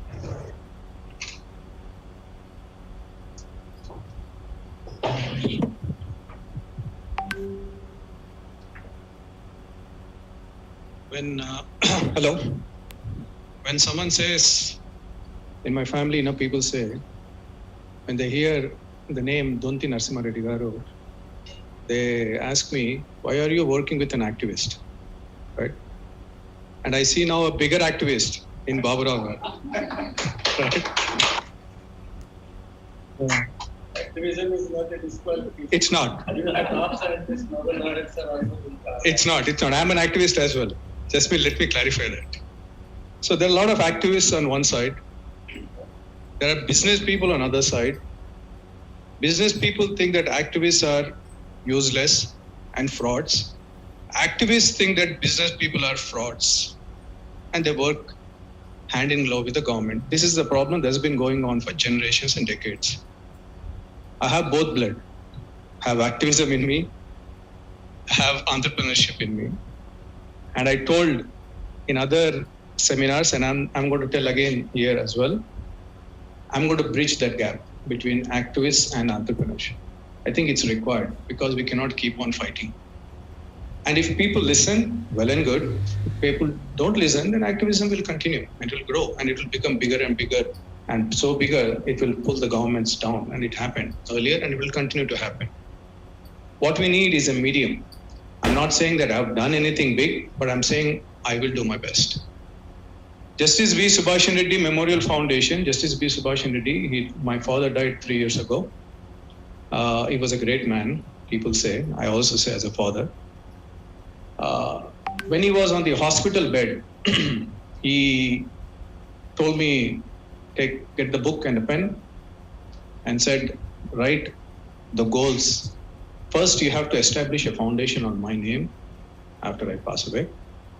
And here are the goals. Here are the 5 goals. Goal 1, goal 2, goal 3, goal 4, and goal 5. And one of those goals is about environment and water bodies. He used to love environment. He used to talk a lot about water bodies. He used to talk bad about all the previous governments, how they have destroyed tank bunds and Gandipets and all Usman Sagar and etc. And a lot of lakes which we don't even talk about now. They're gone, right? So I said, let me do my bit. Let me start as an entrepreneur. I'm fine, but I said, let me be an activist now as well. That's when we founded Justice B.SUBHASHAN REDDY Memorial Foundation, through which we do all kinds of activities. Now, I'll make very quick about this because we have been listening to passionate presentations and dialogues from this gentleman here. So I'm going to talk about sustainable development through renewable energy. But before that, you need to know what is sustainable development. Sustainable development means if I'm going to talk about only environment, that's not sustainable. If I'm going to talk about only economic, it's not sustainable. And if I'm going to talk only about social, it's not sustainable. All three should work together. That is called sustainable. But is coal sustainable? Well, let's see. Let's talk about this particular screen so that you will know what we are actually doing. I'm giving you facts because I come from industry. I'm into renewable energy. I'm in solar business. So I know these are all facts. One industry, I'm talking about one industry. I'm talking about one textile industry, one polymer industry, one company I'm talking about. You know how much coal they burn? 73 lakh kgs of coal per year. And I've taken only 50,000 units per month. And if someone consumes 1 lakh, 2 lakh, 10 lakh, 15 lakh, 20 lakh units, you can just imagine, you can do the calculation. 73 lakh kgs of coal per year is burned by one industry which can consume 50,000 units a month. That is 18,250 tons of CO2. Now you can just imagine what this all is. This screen, I wanted it to be on the first few slides so that it sinks in your mind what industry is doing. Now, if anyone goes to I'm not sure if anyone has gone to the coal mining. I think I suggest you go. In fact, I've suggested schools that I will sponsor them to visit coal mines. No one will ever do coal business. And I think they should be taken to coal mines at early age, like 8 years, 9 years, 10 years. That's when they start learning, they see. No one will do coal business because it's dirty, it's bad, and it knows it pollutes. So you still think coal is sustainable? First, you should know what coal is. Without this, I think you will all talk about coal. How is coal formed? How was coal formed? Coal was formed, there is no history. It cannot be written somewhere. It's prehistoric, it's very ancient. It is dead plants. Plants in swamps. Probably hectares, probably a land. A huge land. Those plants were dead. They got buried in soil.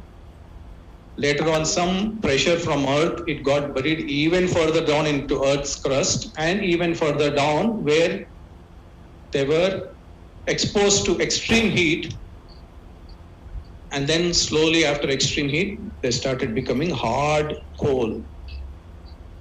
Did anyone think that, can ask a question to yourself, how coal is burned actually?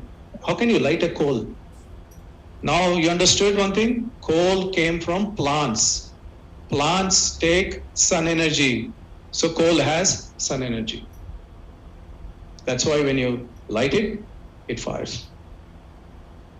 This is how coal was formed. So what am I saying? It took millions of years for coal to form. Millions and millions of years.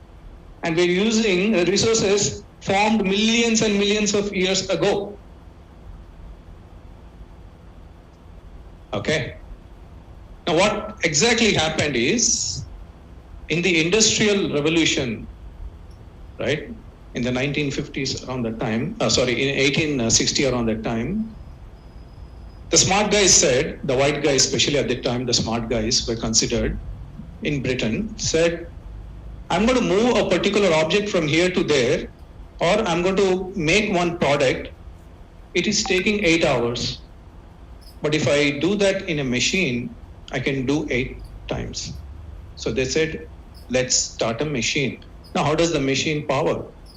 To steam power, that is water steam power earlier, wood earlier, but it was consuming more energy, more time. So they started producing power through coal, and that's the beginning of coal. And that's where the abuse started. Okay. If you look at the rise of coal, okay, I have to come to that screen.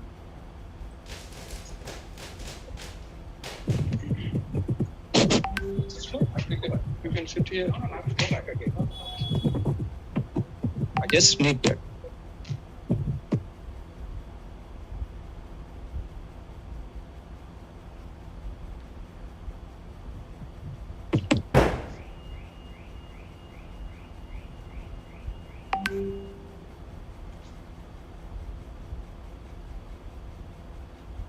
Yeah, it's coming.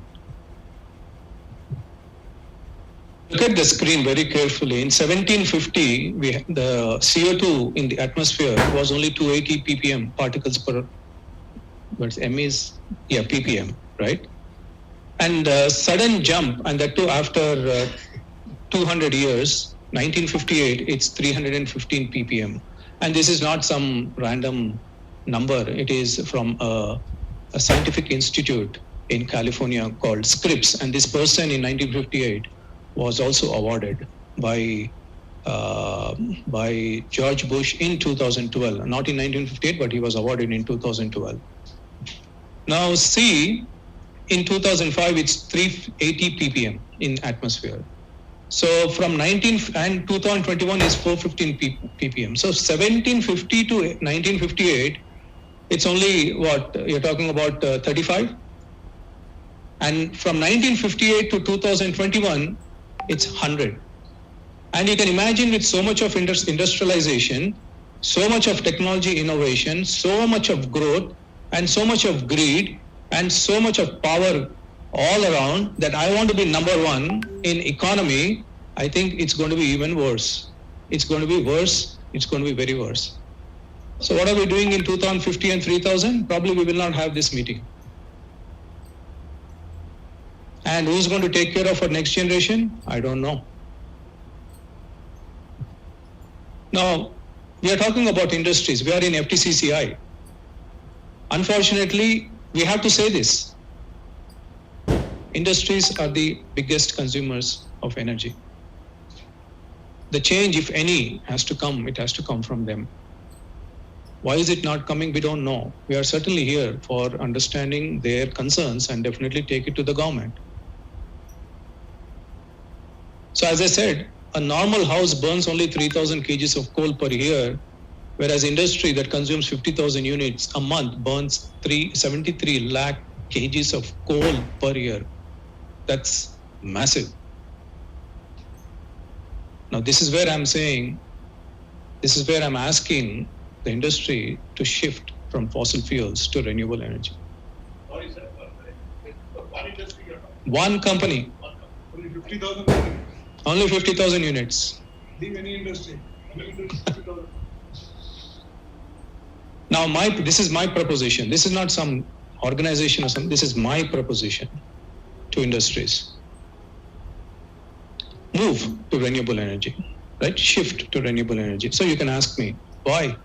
Why should I move? What is it for me? Well, now it's recorded. It's reported. It is the cheapest and the cleanest energy. It's not only cleanest, it's cheapest. So what is stopping industry from adopting solar energy? We need to know. Return on investment, industries, companies want ROI, right? ROI is between 3.5 to 4.5 years. So why is industry not adopting? And most importantly, it reduces greenhouse gases that are vital for our living. As Sir said, what are we going to do with all this wealth and assets and cars and all these buildings when climate change deteriorates and we are not here to enjoy? Carbon dioxide is not bad. If anyone says CO2 is bad, I think they are wrong. If anyone says, okay, let's do something. Can you have more oxygen? That's also bad. It's a gas. You cannot have more of anything. No one said carbon dioxide is bad. No one said greenhouses are bad. No. It's just imbalance of greenhouses is bad. When you have more carbon dioxide in the atmosphere, it's going to cause temperature rise. It's proven. As Sir said, it's scientific, it's proven. We are already witnessing extreme heat in cold places like Europe continent. Ice melts, flooding across the world. Right, everywhere. I do business in Africa. I spoke to my colleague yesterday and he said there are floods everywhere in Africa, especially Lagos, Nigeria. Yeah. So this is not particular to some Telangana or Europe. It's all over the world, across the world. So climate change is real. And I've spoken to multiple doctors, especially children's doctors, pediatricians. They said, it's the carbon dioxide, it's the pollution which is causing lung ailments in children. People are born with asthma because of pollution in air. So why move to renewable energy? India pledged net zero by 2070, that is Paris Climate Agreement. And they pledged net zero by 2070 last year, that is COP26 in Glasgow. Why move to renewable energy? Because climate is the new wealth. What will you do with all the wealth and assets that you're going to leave to your sons or daughters after you die? You write a will and go. What's the point? Climate is the new wealth. Let's give climate. Cleaner climate to the next gen. Thank you.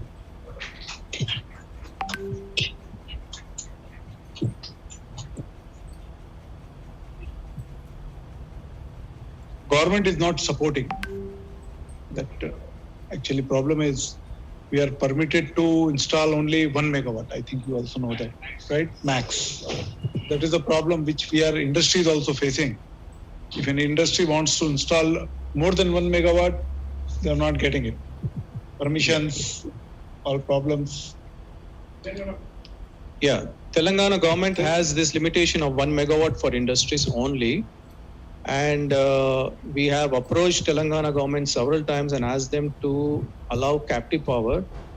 But captive power, they have some issues. But this is a public forum. I don't want to say anything, but there is something happening from the industry. We are working. We will definitely fight, and we are ready to even file a case in the court and fight for the industry, right? But this information should not go out. I hope there is no political covert here. I hope not. And even if it goes out, I don't care. But let it be we are fighting. We are filing a case. We'll fight against the government. But, sir, at least you have 1 megawatt. You can begin with that. That's what I'm saying. Start somewhere.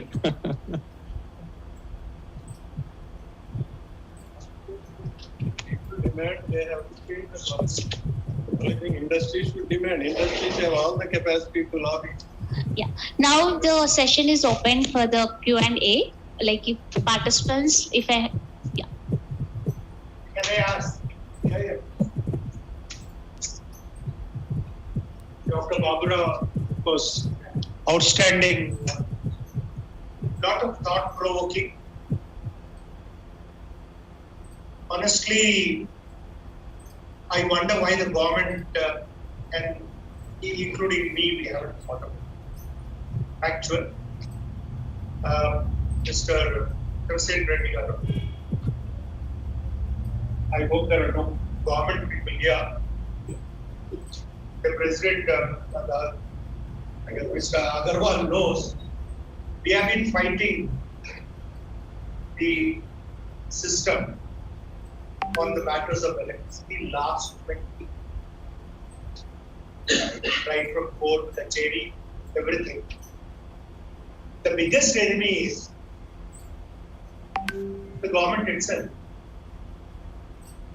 Tragically, they want to protect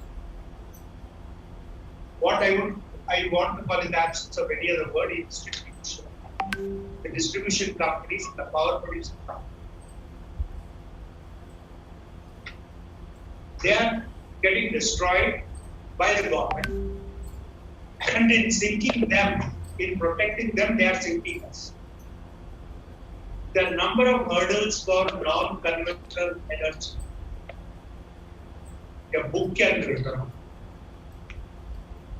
Unfortunately, this is what is to be highlighted. How to get over that is the biggest problem. There are a lot of them who are willing to go for non-conventional energy. Mini hydel. To transmit that energy, they want the cost. To take it to account, it is best the guy closes it down. Wind.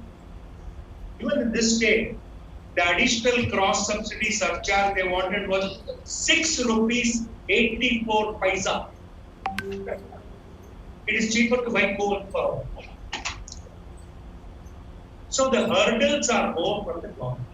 What is the policy direction that the influencing people like Narasimha Reddy Garu or yourself to steer the policy towards some sensibility?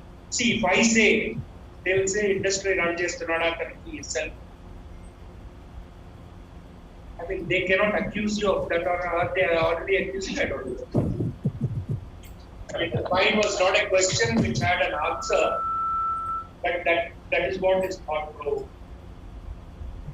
Yeah, sir.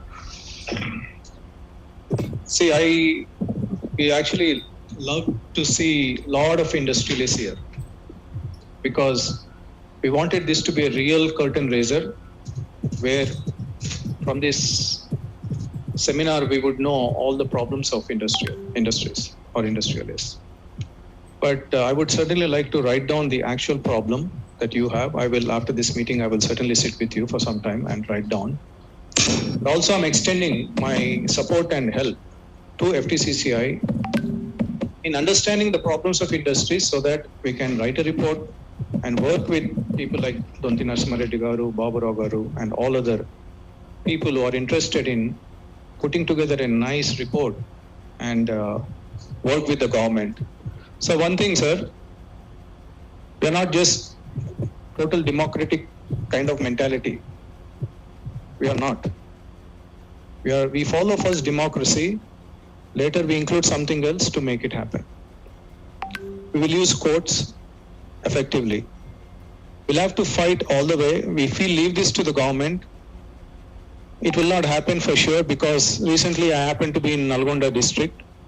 I'll just give you a small example so that you can understand what government is thinking. I happened to be in Nalgonda recently for another purpose. One gentleman, I don't want to name anyone because you might tag me as that party person. He said, I heard that you are here. Can you come to my place? I'm contesting. I know he is contesting, so I went to his place. I saw no men in houses. I saw only women in houses and men are in liquor shops. This is a festival period, right? And I'm not exaggerating anything. This is the fact. There were no men in the house or in houses. There were only women with kids. And when I was driving through, along with this person's assistance, because person was busy with campaigning, men were, it's like a half a kilometer line in wine shops. So I can confidently say now, this country should be run by women and not men. And I think it will move in that direction because I don't see hope in men with this kind of governance. But we will work, we will fight, sir. Definitely we'll fight. But in front of everyone, Anil Agarwal ji, I want to thank particularly Sai Ankita. Can you please come?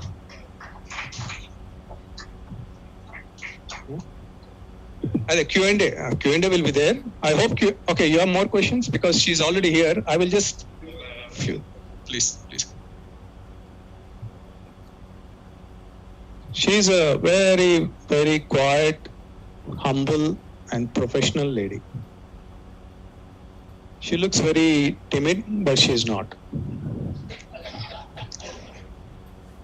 She looks very cultured, that's good, but she gets work done.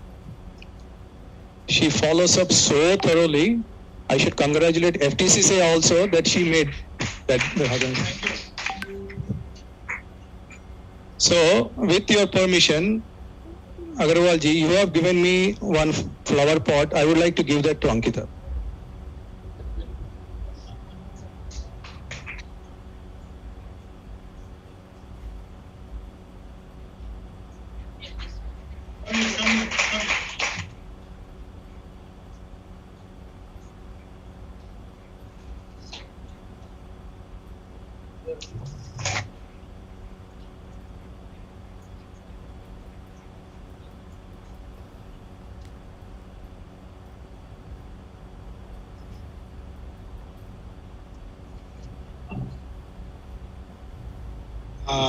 Can I just respond to Sure, please.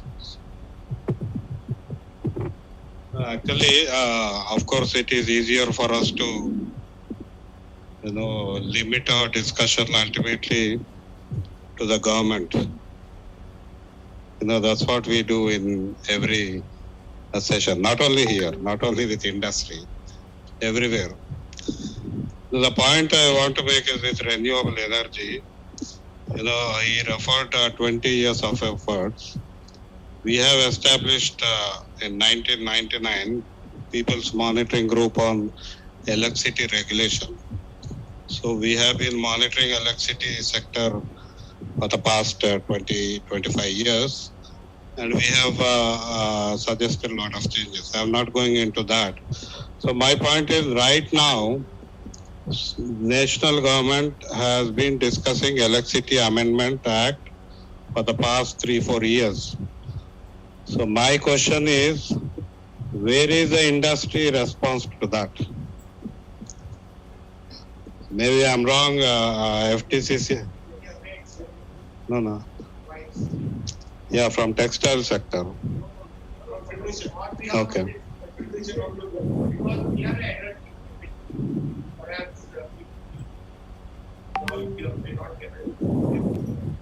That textile is very, very energy intensive. The shirt that you wear, the very about 300 grams, it is 1 kg of that product finally by the time it comes.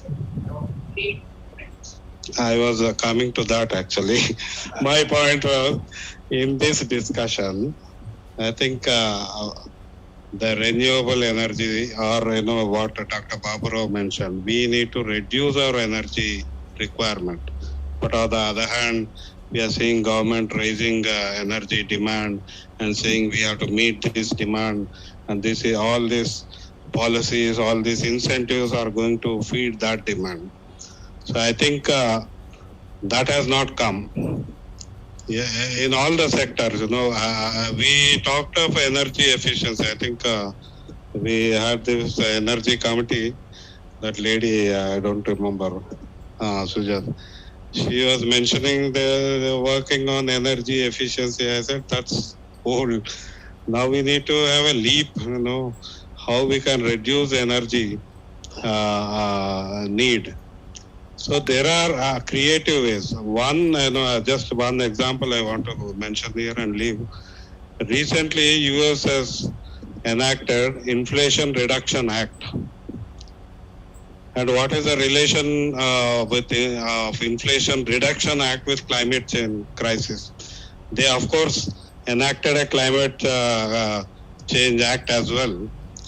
But Credit Suisse, the bank, they have issued a report saying this is a far-sighted act of the US government where they want to bring back US as a leader in renewable energy governance systems.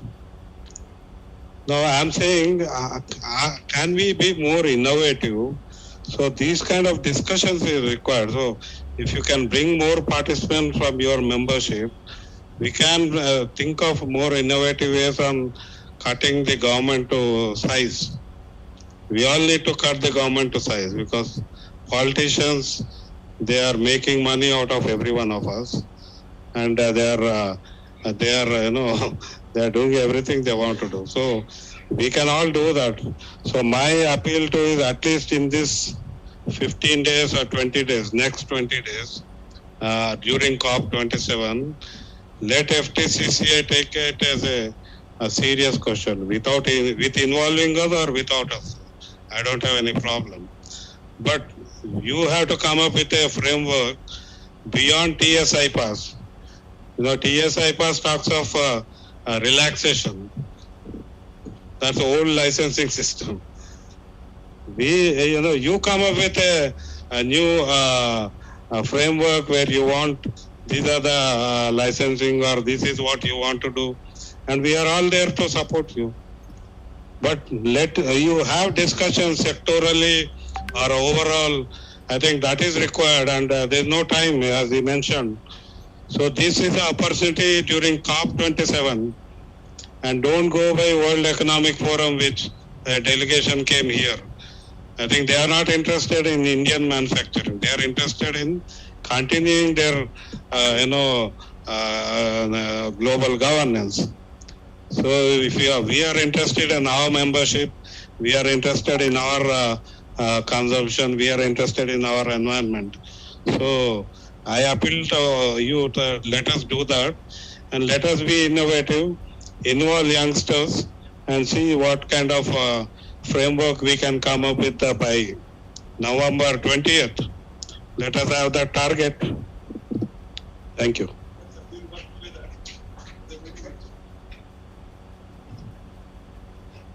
Any more questions from the audience?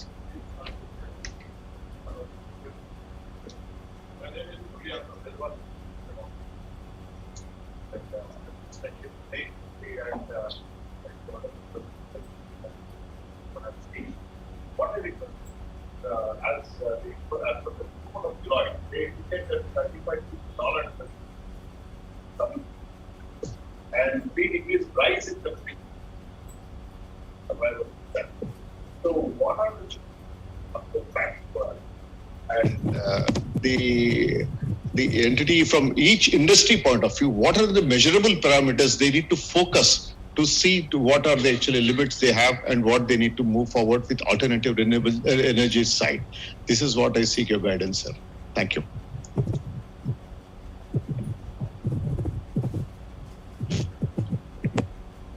No, I think we talked about 4 changes. I don't know if you were there at that time, but first is the energy. I think we need to shift the energy systems. And second is the raw materials. We need to change our raw materials. One I think I did not mention is it's not just fossil fuel based raw materials, but also chemicals. There are 62,000 chemicals. I think most of these chemicals are also have a role in climate crisis. And of course, third is product change. We need to change our products. We are continuously pushing products which only, degenerate health, degenerate environment, so degenerate the entire trade as well. So we need to change that. And also finally, we need to see what kind of technologies help us in doing this. Now, that's where I was mentioning. Now everyone is saying we'll digitize, and that digitization will, help in climate, reducing the emissions. But it will also reduce, what is mentioned by Dr. Baburao. Only 1% of the companies will survive and all others will vanish once the digitization starts. You might see, I'll tell you in agriculture because I'm sure about it. In the last 10 years, there were 6 companies controlling seeds, and today there are only 2 companies. And these two companies are still smaller. Now digital big data companies are buying all the agriculture companies. Earlier it was tractors, John Deere, these are big companies. Now they are all being bought. So the consolidation of companies globally and monopolization is happening, and Google is going to enter agriculture, buy most of the companies, including Syngenta, including Bayer, all the big companies. So we are seeing this kind of colonization and then controlling the business, Ultimately, we want to save environment, but also we want to save, as Indra Sen Reddy pointed out, social. It has to be equity. There has to be equity in that. So we have to work on this four, and let us see where we can make a difference with all of you. Because each sector, I can tell you, textile, globally, there are already entered into an agreement. In COP26, there is a fast fashion agreement, and they said we'll cut down on our virgin polymer usage. That's the first they said. That means they are not going to use polymer based as the first priority. They are going to recycle whatever they have. So these are some goals which can be set in each sector, and how that can be, we can transit towards that using our own mechanisms, our own space adjustments and incentives. I think that we have to work out. So that's a framework I think FTCCI can establish. Thank you.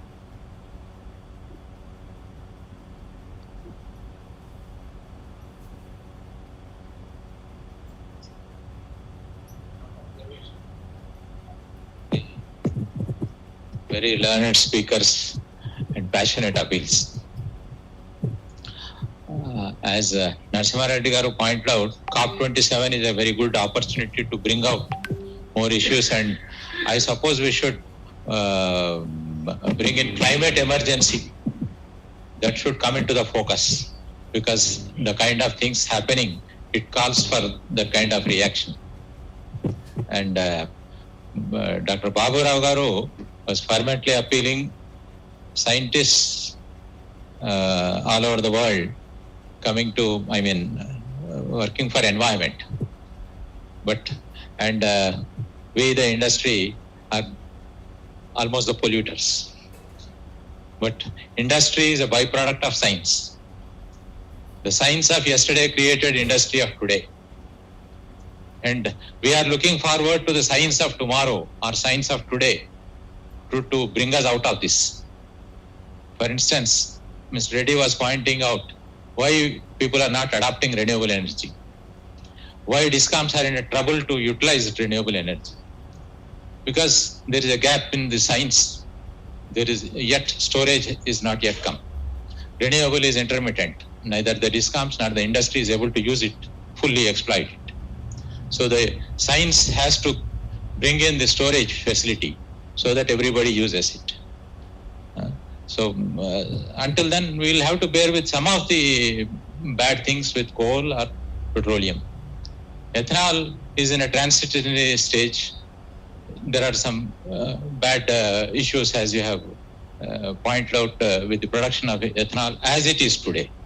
But hopefully, the second generation biofuels, as government is saying, making biofuel out of biomass and all these things, is less damaging to the environment, and not only for petroleum doping, but also for so many chemicals. All the petrochemicals can be made out of ethanol.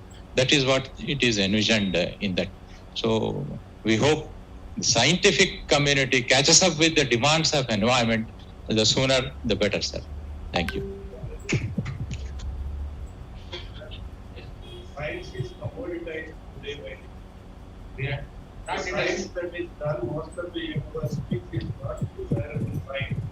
Today, many universities in the US, including Houston, they have said we will not do any possibility research.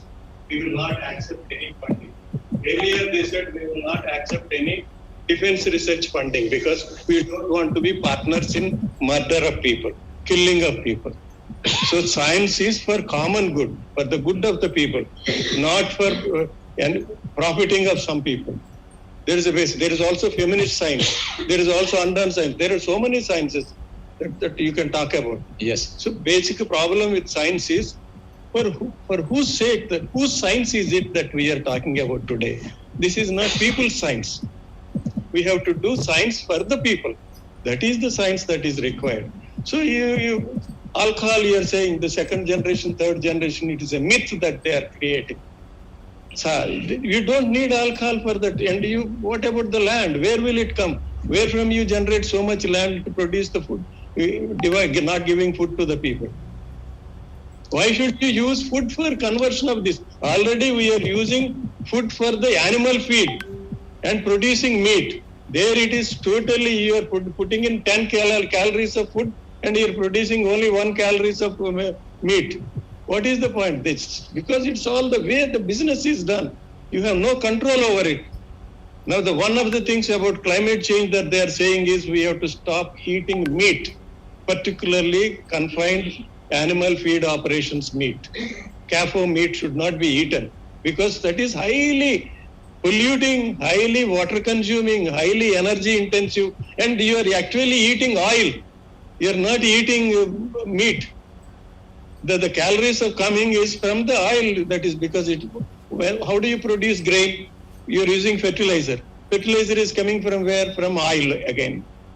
So ultimately when you link up everything, do life cycle analysis, it is we are eating oil only. We are not eating natural food. That's why this, particularly in science, it is very easy to put off people. You can bring hundreds of arguments away from the actual facts. You can particularly humans are highly innovative. When it comes to matters of faith or matters of opinion, they can always defend themselves for anything. It's not easy to convince people.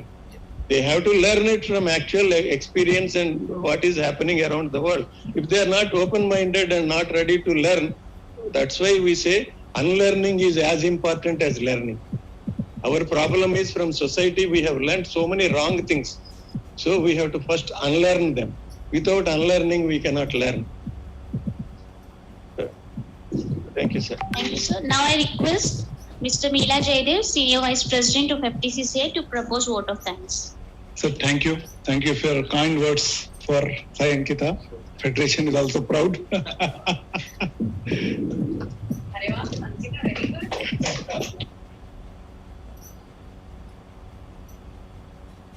Thank you very much. Patiently listening, very nice. But giving the presentation also is very, very nice. My privilege to propose the hearty vote of thanks to successful conclusion of National Symposium Climate Change Impact on Indian Manufacturing Policy Change Agenda in the Energy Production. On behalf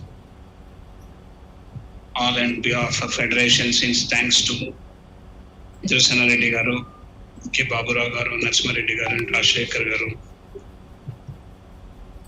The deliberates have imparted more knowledge, deprivation, sustainable development through the renewable energy, COP, communities and others. I also thank the members of Enrollment Committee for informed audience for their active participation.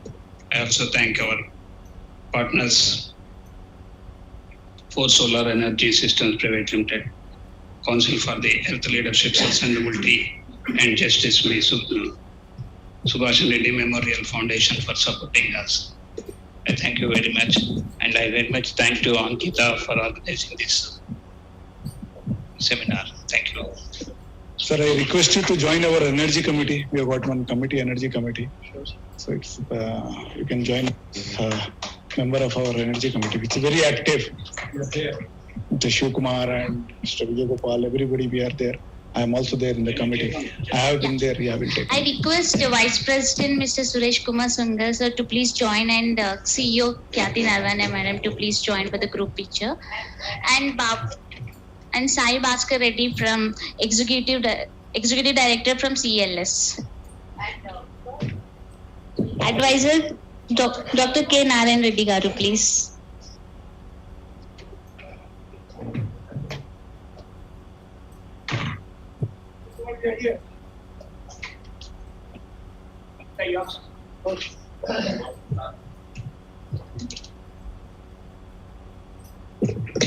Yes, sir.